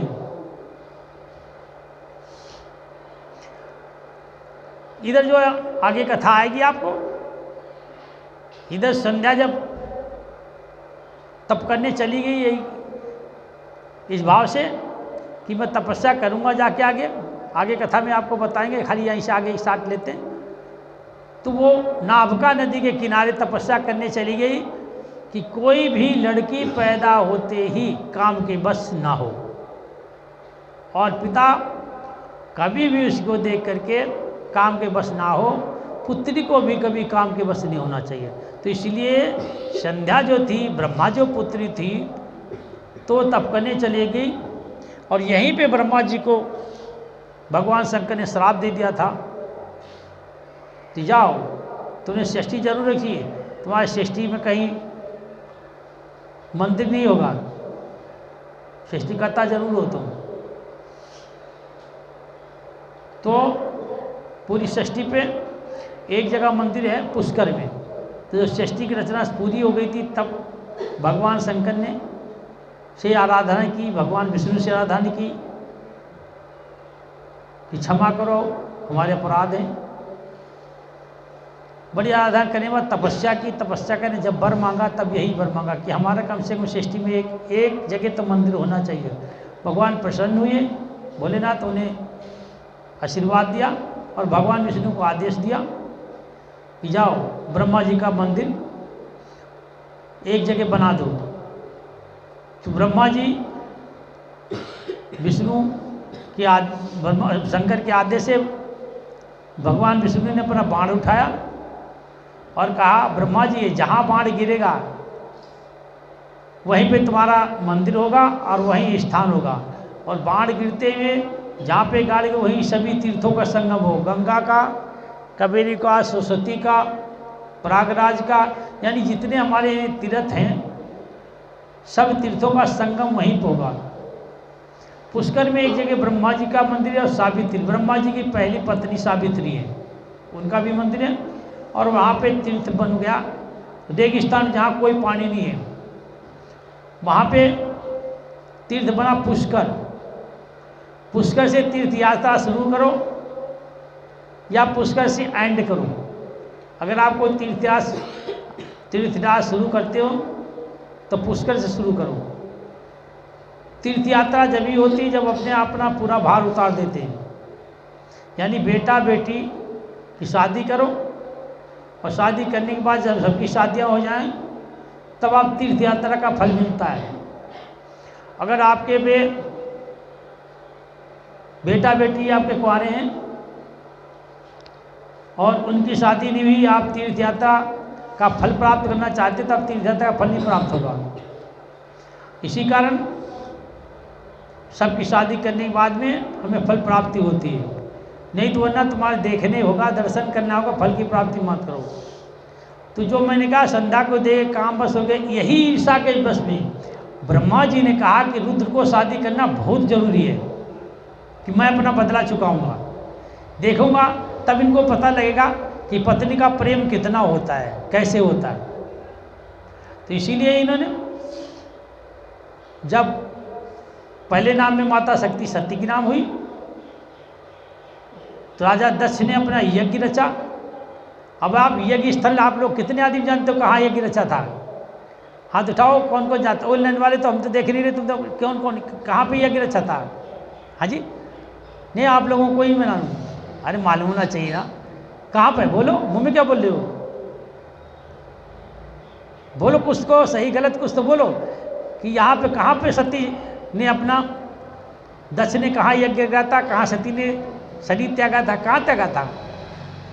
यही तो हमारे सनातन धर्म का कमियां है। हम लोग मंदिर नहीं जाते, हम कहीं सत्संग नहीं सुनते, हम कोई कथा नहीं सुनते। कल्याण बेटा, हम लोग को जाना चाहिए, सीखना चाहिए। कथा होती है तो दूर भाग जाते हैं, और अब कहीं अभी डिस्को डांस हो तो लोग पूरा भर के बैठते हैं, पूरे लोग झड़के आ जाते हैं। आसपास के पड़ोसी भी तुम्हारे जहाँ करोगे तो अभी रागनी कहने लगो, देखो सारे गुजर जाट सारे इकट्ठा हो जाएंगे आकर के हल्ला मचाएंगे। अगर भगवान की भागवत गीता शिव पुराण होगी, कथा होगी, भागवत गीता, तो लोग नहीं है, भगवान की भक्ति आते हैं। और भक्त भी ऐसे आते हैं वो खाली बैठे हैं, आपको खाली इसमें भी अभी बहुत से बैठे होंगे जो ऑनलाइन चल रहे हैं, उठ भी गए होंगे, थोड़ी देर फिर बैठ जाएंगे आकर के। कहता बैठे हैं तो वो बैठे ही हैं, मतलब बैठे हैं तो बैठे ही, वो केवल तुम्हें बैठे ही दिखाई देते हैं, मन उनका कहीं दूसरी जगह। इसमें भी आया आधे की बहुत मन है कि कब जल्दी समापन हो, कब मैं जाऊँ, तो केवल बैठे ही दिखाई देते, मन से नहीं बैठे, उनके मन के अंदर में शिव पुराण की कथा नहीं बैठी है। सुन जरूर रहे हो, और भगवान शिव को हरदम नहीं बिठा रखा, कथा को हरदम नहीं उतार नहीं रखा, उतार नहीं रखा उन्होंने। उनकी अब यही हो रही है, महाराज जी कब बंद कर दे, 1 तो बज गया, 1 का टाइम दे, 1 बज गया, अभी बंद नहीं करिए, बंद कर रहा हूँ इस कथा को बंद कर रहा हूँ, बंद करा हुआ। कथा में जितना पेड़ी लग जाना चाहिए, मन तन मन सब भूल जाओ, अर्पण कर दो प्रभु को, वो कथा होती। खन खन में हरिद्वार पे, यहाँ पे रामदेव बाबा का रामदेव बाबा का दवा खाना है, उसके साथ आगे चल के खनखन है, वहाँ पे यज्ञ किया था। किसने? राजा दत्त ने। किस लिए? बदला चुकाने के लिए कि आज इन्होंने हमारी बेइज्जती की है। जो संध्या नाम की लड़की से भगा था वो भी बलात्कार करने के लिए काम बस हो गया था ब्रह्मा जी, तो बदला चुकाने के लिए उसने किया यज्ञ। कहाँ पे? हाँ जी, खनखन में। खनखन वहाँ अस्थियाँ प्रवाही जाती है हिंदुओं की। हाँ, तो वहाँ उन्होंने यज्ञ रचा और ये कहा राजा दक्ष ने कि मैं शिव को नहीं बुलाऊंगा, उसने मेरी बेइज्जती की है, मैं अपना बदला चुकाऊंगा। देखिए, बदले की ईर्षा कितनी लंबी होती है। बदले की ईर्षा में घर उजड़ जाते हैं पूरे। इसीलिए बदले की ईर्षा रखोगे, या तो भूल जा जो हो गया, नहीं पूरी जिंदगी भर बदला लेते रहो। वो तुम्हें मारेगा, तुम उसे मारोगे, वो उसे मारेगा, तुम मारो। मारने का जैसे मरने का सिलसिला नहीं खत्म हो रहा ना, ऐसे उसका भी सिलसिला खत्म नहीं है। तो राजा दक्ष ने वहाँ पे यज्ञ रचा खनखन में और कहा भगवान शिव का कोई स्थान नहीं देंगे, शिव को बुलाएंगे नहीं, शिव नंगा है, भूखा है, भिखारी है, उघड़भासी है, इसको हम बुलाएंगे ना, स्थान देंगे, हम इससे बदला लेना है मुझे, इसका अपमान करेंगे हम। तो जब यज्ञ रच दिया तो दक्ष की पुत्रियां 27 पुत्रियां जो चंद्रमा के साथ थी, दक्ष ने 27 कन्या चंद्रमा को दी थी और भी देवताओं सभी जा रही थी। तो दक्ष की पुत्रियां जब जा रही थी तो ऊपर से देखा उड़ते हुए चंद्रमा के साथ में, तो उन्होंने उनसे आवाज़ लगाई कि बहन तुम नहीं चलोगे? बोला कहाँ? बोला पिताजी ने यज्ञ रचाई है। तो बोला हमारे तो निमंत्रण नहीं आया है, हम कैसे जाएंगे? ये सुनकर के वो आके भगवान भोलेनाथ पे बैठी, भोलेनाथ बैठे हुए थे। भगवान भोलेनाथ क्या लीला करना चाहते हैं तो लीला उन्हीं की जाने। तो भोलेनाथ से कहने लगी माता पार्वती हमारे पिताजी ने यज्ञ रचाई है और हमारी सारी बहनें जा रही हैं, प्रभु आप भी चलो। भोलेनाथ कहते जी हमारे तो निमंत्रण आया नहीं है, तुम्हारी बहनों का आया, तुम्हें आया? बोला नहीं। बोला तुम्हें भी नहीं आया, हमें भी नहीं आया, तो बगैर बुलाए तो नहीं जाना चाहिए। सती जी कहते पिता घर में बुलाने का आदेश नहीं देखते। बोला पुत्री जा सकती है पर पति नहीं जा सकता। पुत्री का होता गुरु घर में, अगर गुरु घर में कोई कार्य है आपको नहीं बुलाते, आप पहुंचो, खूब सेवा करो, मन से सेवा करो। तो कहा गुरु घर में बुलाने का रास्ता मत देखो कि हमें कार्ड नहीं दिया, बेटे की शादी कर रहे हैं, जाओ। पर जय माता का नहीं बनता कि जय माता भी पीछे चल दे उस बात। जमाई हम नहीं जाएंगे, आपको जाना है आप जाओ, परंतु मैं आपको यज्ञ नहीं देता हूँ आपको जाने के लिए, कि वहाँ अपमान जो हमारा होगा आप बर्दाश्त नहीं करते। भोलेनाथ सब कुछ जानते थे, बर्दाश्त नहीं आप कर पाओगे। जानती तो सती भी थी, सती चरित वहाँ पे आगे राम की रामायण में दे दिया आगे के लिए। सती का त्याग तो उसी दिन कर दिया था भोलेनाथ ने सती को। उसी दिन से भोलेनाथ कट्टे कट्टे से रहते थे। सती माता जान गई थी भोलेनाथ ने त्याग कर दिया, पहले कह दिया था आप जा रही हो देख लो, अगर वो राम की परीक्षा में पास हो जाओगे तब तो तुम ग्रहण करके, अगर फेल होगे तो हम आपको ग्रहण नहीं करेंगे हम। तभी से तो कटने लगी थी, जानती तो भी थी कि अब ये लीला मेरी समाप्त होने वाली है। उसके बाद में सती जिद करके भगवान भोलेनाथ कहती हमें आदेश दो। तो पत्नी जब तक आदेश नहीं लेती तब तक जाना नहीं चाहिए। आजकल पत्नियां बैग टांगी होती, जब पति पूछता कहाँ जा रहे हो, बोला पियर जा रहा हूँ। जब बोलती, पहले तो बोलती भी ना है, एक बार पति से पूछती भी ना है कि हमारे को दिशक जाती तो मुझे पियर जाना, बैग टंगी है। जब पति पूछ ही लिया बहुत सीधा ऐसे तुम्हें कहा लेने में कहाँ जा रही हूँ, ये लोग। आजकल जमाना बड़ा फास्ट हो गया, पहले वाला से जमाना नहीं थी। पहले वाली पत्नी कभी अपने पति को नाम नहीं लेती थी, पार्वती कभी नाम नहीं लेती थी, सीता कभी नाम नहीं लेती। रामायण में कहते हैं जब वहाँ पे वन में कोल भूलिका रुकी तो औरतें आई तो पूछ रही उससे, सारे पैर छू रही, आशीर्वाद ले रही।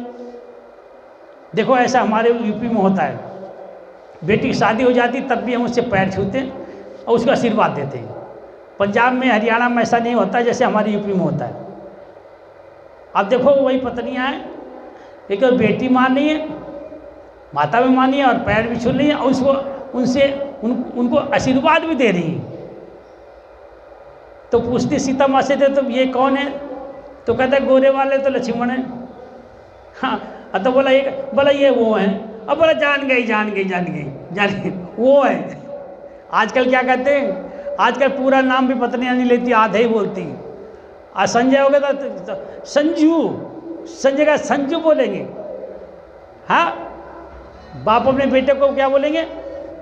पुत्र क्या बोलेगा बाप को? डैडी भी नहीं बोलेगा, डेड। पुत्र क्या बोलेगा माँ को? मम।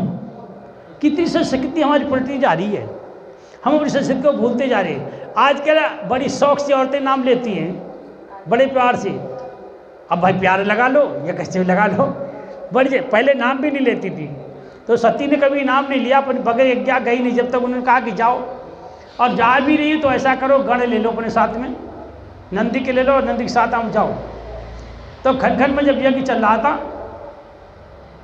तो जाके सती माता पहुंची, तो वहाँ ब्रह्मा बैठे, विष्णु बैठे, सभी देवता बैठे, इंद्र बैठे, कुबेर बैठे, वरुण बैठे, अग्निदेव बैठे, सभी देवता बैठे। सबके स्थान अलग अलग, बट भोलेनाथ के स्थान नहीं था वहाँ। माता को बड़ा क्रोध आया। उन्होंने पूछा अपनी माँ से जाकर कि तुमने, बिराड़ी से पूछा कि तुमने भोलेनाथ का, हमारे पति का स्थान कहाँ है? तो माता ने पहले कहा, बेटी क्यों आ गई तू यहाँ पे? वो बर्दाश्त नहीं करेंगे तुम्हारे को, आना नहीं चाहिए थे, तुम्हारे पिताजी ने नहीं बुलाया था, अब हम क्या कहते? तो पत्नियां कुछ मजबूर हो जाती पति के सामने। आजकल ज़माना है पति मजबूर हो जाता पत्नियों के सामने, उल्टा फेर लगा है। कभी जो सांस नहीं लेने देती बहू की, अब बहू जो है सास को सांस नहीं लेने दे रही है, उल्टा फेर चल रहा है। कलयुग है ना, सास के नाम सांस है, यानी सांस न लेने दे सांस है। सास जो है सांस ना लेने दे, और आजकल बहू सांस नहीं लेने दी सास को। बदल गया ना जमाना, परिवर्तन हो चुका है, परिवर्तन होता। तो पत्नी कैसे सांस ले, बिरानी कैसे सांस ले सकती? समझाया उसको, गले तो मिली, बाकी डर बड़ा लगता था। पत्नी बड़ी डरती से, बिरानी बड़ी डर रही थी। अब वो अपने पिता से पास पहुंची, दस से कहा, दस ने से कहा कि हमारे पति का स्थान कहाँ है? कहा तुम्हें बुलाया किसने था, आई तुम क्यों हो? उस नंगे की तुम घरवाली हो, हमारा नंगे से कोई नाता नहीं। अवगढ़वासी है, नंगा है, भूतावासी है, भूत प्रेत को वास करने वाला है, मुर्दे के खोपड़ी में खाना खाने वाला है, उसको हम स्थान नहीं देंगे। तिरस्कार कर दिया बेटी को। तब सती ने दोनों अपनी पद्मासन लगा करके, अमला का नाम का अंगुली रख करके, उन्होंने अपनी तपस्या के द्वारा, तप के द्वारा अपने शरीर को जला दिया। हाहाकार मच गया। रुद्रगणों ने, नंदी के गणों ने बड़ा मार काट किया। वहाँ पे ब्रह्मा जी ने, विष्णु जी ने, सभी ने बैठे देखते रहे। वहाँ से फिर गण चले आए। नंदी जी भगवान शंकर को बताया। शंकर भगवान बड़े क्रोधित हुए, वीरभद्र को बुलाया। वीरभद्र को पैदा किया, अपनी जटा उखाड़ा बाल से पत्थर पे मारा। वीरभद्र पैदा हो गए। वीरभद्र चाहते थे जाओ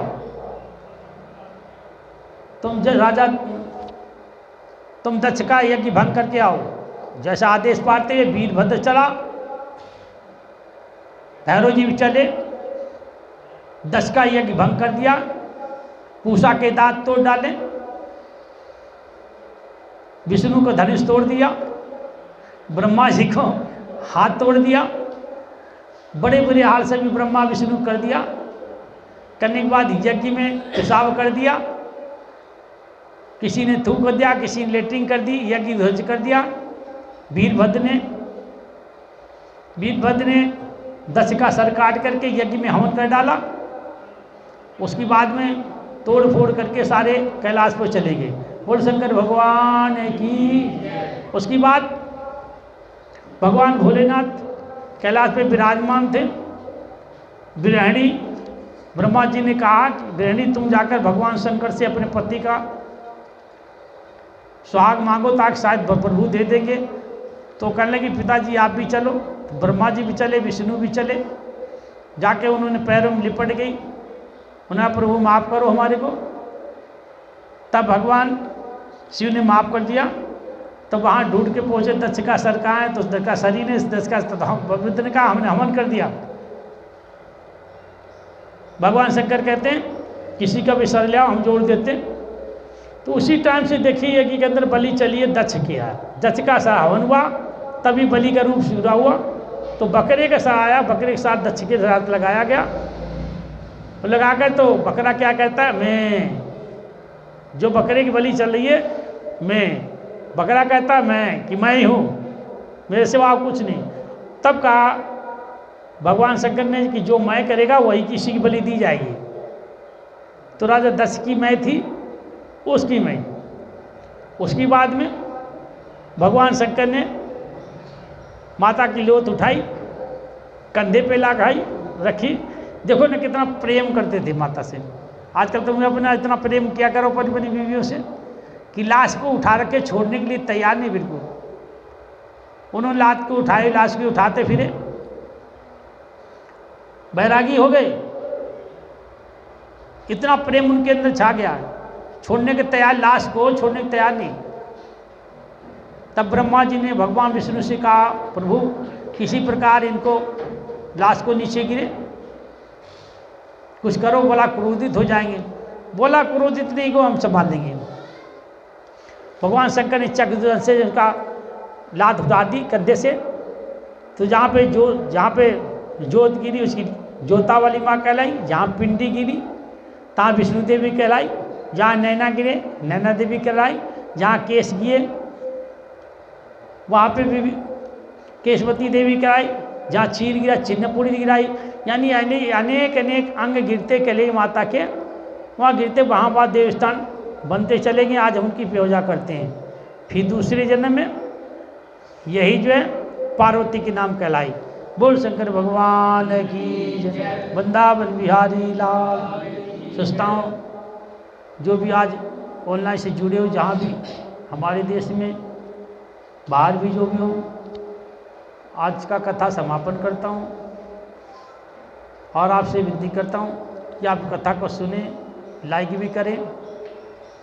जो भी आज यहाँ भी बैठे हुए हैं सामने उनसे भी कराऊँ कि हमारे काल भैरव मंदिर हमारा चैनल है यूट्यूब के अंदर में, उसको ज़रूर देखें। जो नए भक्त आए हैं आज यहाँ पे, और देख करके लाइक करें।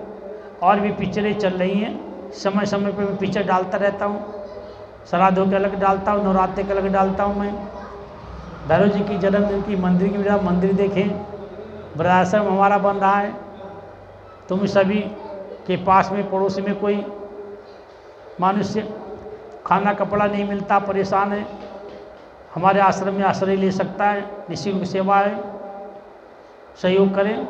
और आपको भी जिसको कोई सहयोग करना है वृद्धाश्रम के लिए, वो सहयोग कर सकता है। धन्यवाद।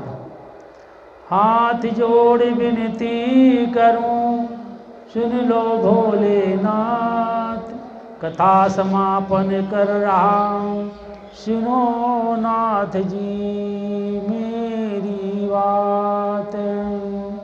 कैसी लाल शीश नवा के, जहाँ कहीं गलती हो माफ करो भगवान। स्रष्टागण तुम भी करो प्रभु का ध्यान, कल कथा फिर कहूँगा, जीते रहो तो मिलूँगा, वरना मिलूँ सुरधाम। बोल शंकर भगवान की। कीर्तन बोलिए, आरती करते हैं, समापन करते हैं। हे राम तुम बड़े दयालु हो, हे राम तुम बड़े दयालु हो, हे नाथ तुम बड़े दयालु हो, हे मात तुम बड़ी दयालु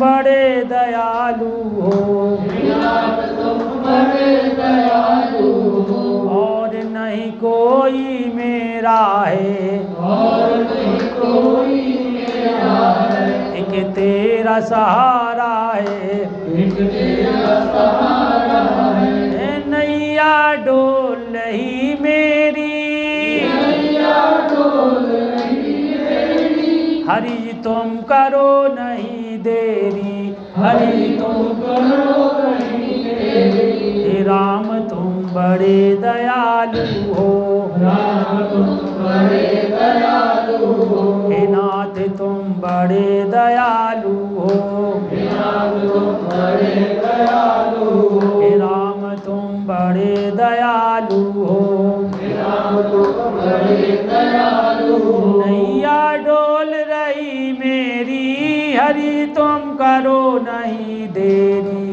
नैया डोल रही मेरी, हरि तुम करो नहीं देरी, हे राम तुम बड़े दयालु हो, राम तुम बड़े दयालु हो, नाथ तुम बड़े दयालु हो, नाथ तुम बड़े दयालु हो, तेरा यश वेदों ने गाया, तेरा यश वेदों ने गाया, नीति नीति वेदों ने गाया, नीति नीति वेदों ने गाया, तेरा यश वेदों ने गाया, तेरा यश वेदों ने गाया, नीति नीति वेदों ने गाया, नीति नीति वेदों ने गाया, पार नहीं वेदों ने पाया, पार नहीं वेदों ने पाया, पार नहीं वेदों ने पाया, पार नहीं वेदों ने पाया, हे राम तुम बड़े दयालु हो, हे राम तुम बड़े दयालु हो, हे नाथ तुम बड़े दयालु हो, हे राम तुम बड़े दयालु हो, और नहीं कोई मेरा है, और नहीं कोई मेरा है, एक तेरा सहारा है, एक तेरा सहारा है, नैया डोल रही मेरी, नैया डोल रही मेरी, नाथ जी करो नहीं देरी, नाथ जी करो नहीं देरी, हे राम तुम बड़े दयालु हो, राम तुम बड़े दयालु हो, हे राम तुम बड़े दयालु हो, राम तुम बड़े दयालु हो, जन्म जन्म भटका फिरा मिला न स्थान मिला न मानुष तन, जन्म जन्म भटका फिरा मिला न मानुष तन, अब की संयोग बस मिला है मानुष तन, कृपा अब की संयोग बस मिला है मानुष तन, कृपा करो हे नाथ जी, सिमरू चारों पहर सुबह और शाम मिले भगवन, सुबह और शाम मिले भगवान, भक्ति का ज्ञान मिले भगवन, भक्ति का ज्ञान मिले भगवान, गुरु का नाम मिले भगवन, गुरु का नाम मिले भगवान, हे राम तुम बड़े दयालु हो, राम तुम बड़े दयालु हो, हे नाथ तुम बड़े दयालु हो, हे नाथ तुम बड़े दयालु हो, और नहीं कोई मेरा है, और नहीं कोई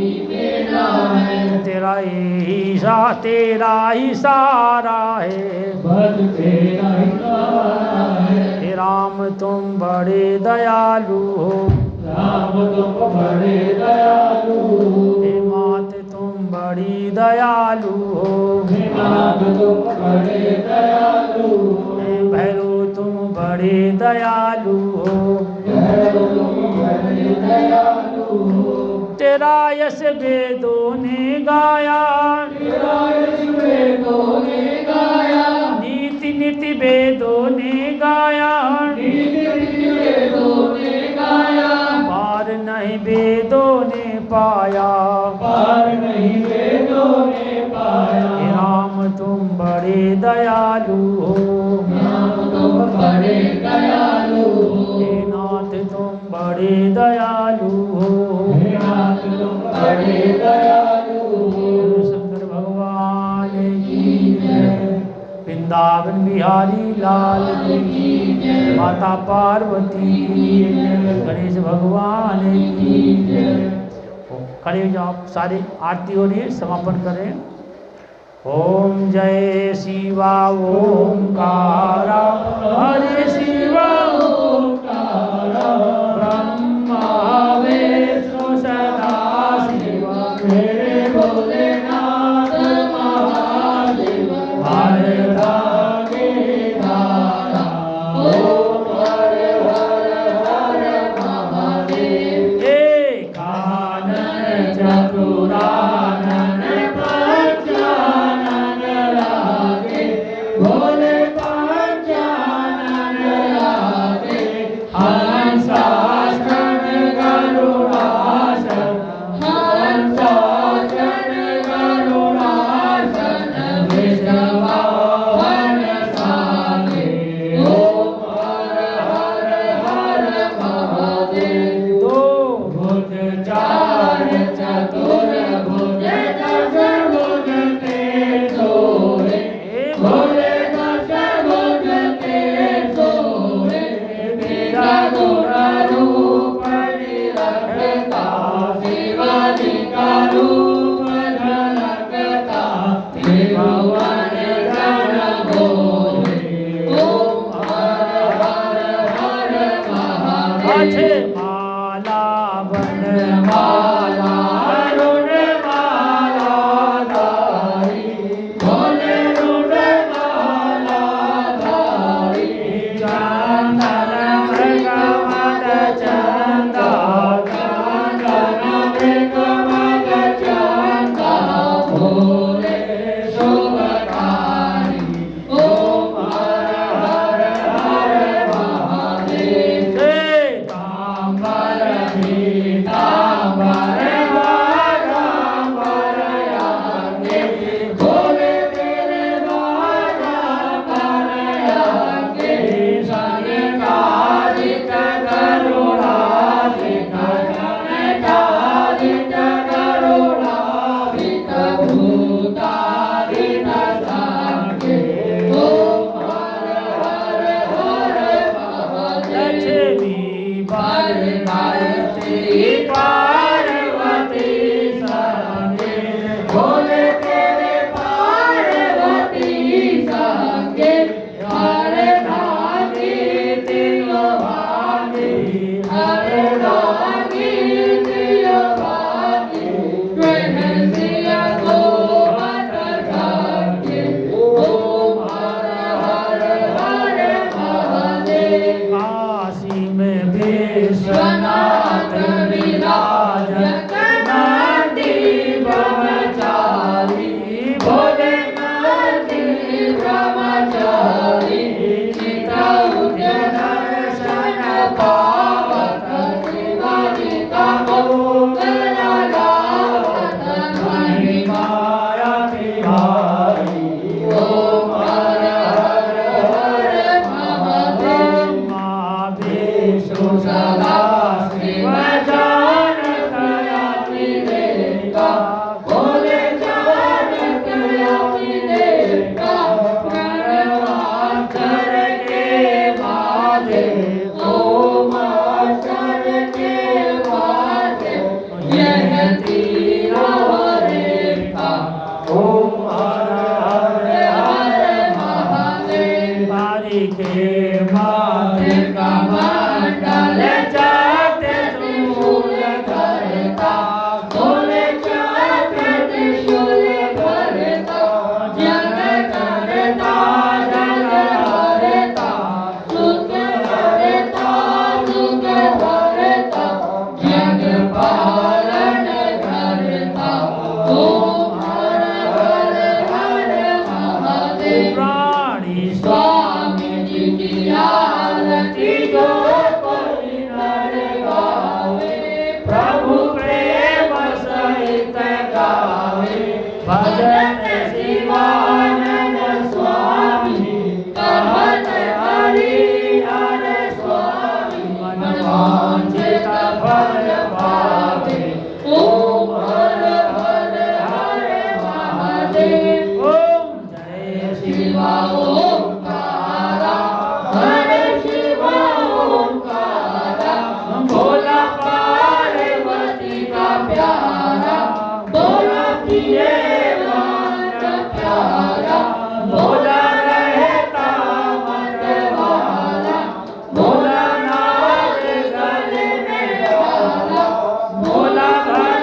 संसार सारं भुजगेन्द्रहारं सदा वसन्तं हृदयामविन्दे भवं भवानी सहितं नमामि भवं भवानी सहितं नमामि भवं भवानी सहितं नमामि त्वमेव माता च पिता त्वमेव बन्धु सखा त्वमेव विद्या देवं त्वमेव सर्वं मम देव देवा त्वमेव सर्वं मम देव देवा त्वमेव सर्वं मम देव देवा।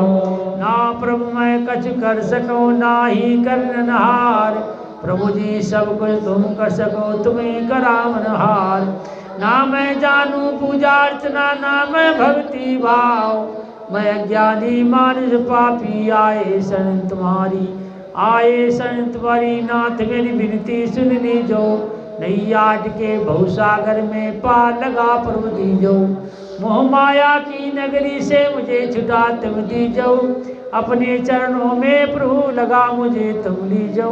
श्रद्धा की ये धूप है करो इसे स्वीकार ना विद्या ना बाहुबल ना बुद्धि ना ज्ञान कर्महीन धर्महीन भक्तिहीन बुद्धिहीन क्रियाहीन मंत्रहीन सुरेश्रम नामण को मैं बता विसर्जन का ज्ञान कृपा मोपे भोलेनाथ भगवान तुम्हारी जय होवे संसार चैता जय संहार करता जय पालन करता जय होए दुख दूर करैया जय होए मुक्ति के दाता जय भुक्ति के दाता जय हे भाग विधाता जय दुनिया के सर्जनहार तुम्हारी जय होए भोलेनाथ तुम्हारी जय माँ सती तुम्हारी जय माँ पार्वती तेरी जय कल्याणी तेरी जय जगदम्बे तेरी जय अम्बे तेरी जय शक्ति रूपणी जय इच्छा रूपणी जय बुद्ध माँ माया सतियाँ जो तावाली तेरी सदा ही जय बोला हर हर महादेव हर हर महादेव हर हर महादेव की जय।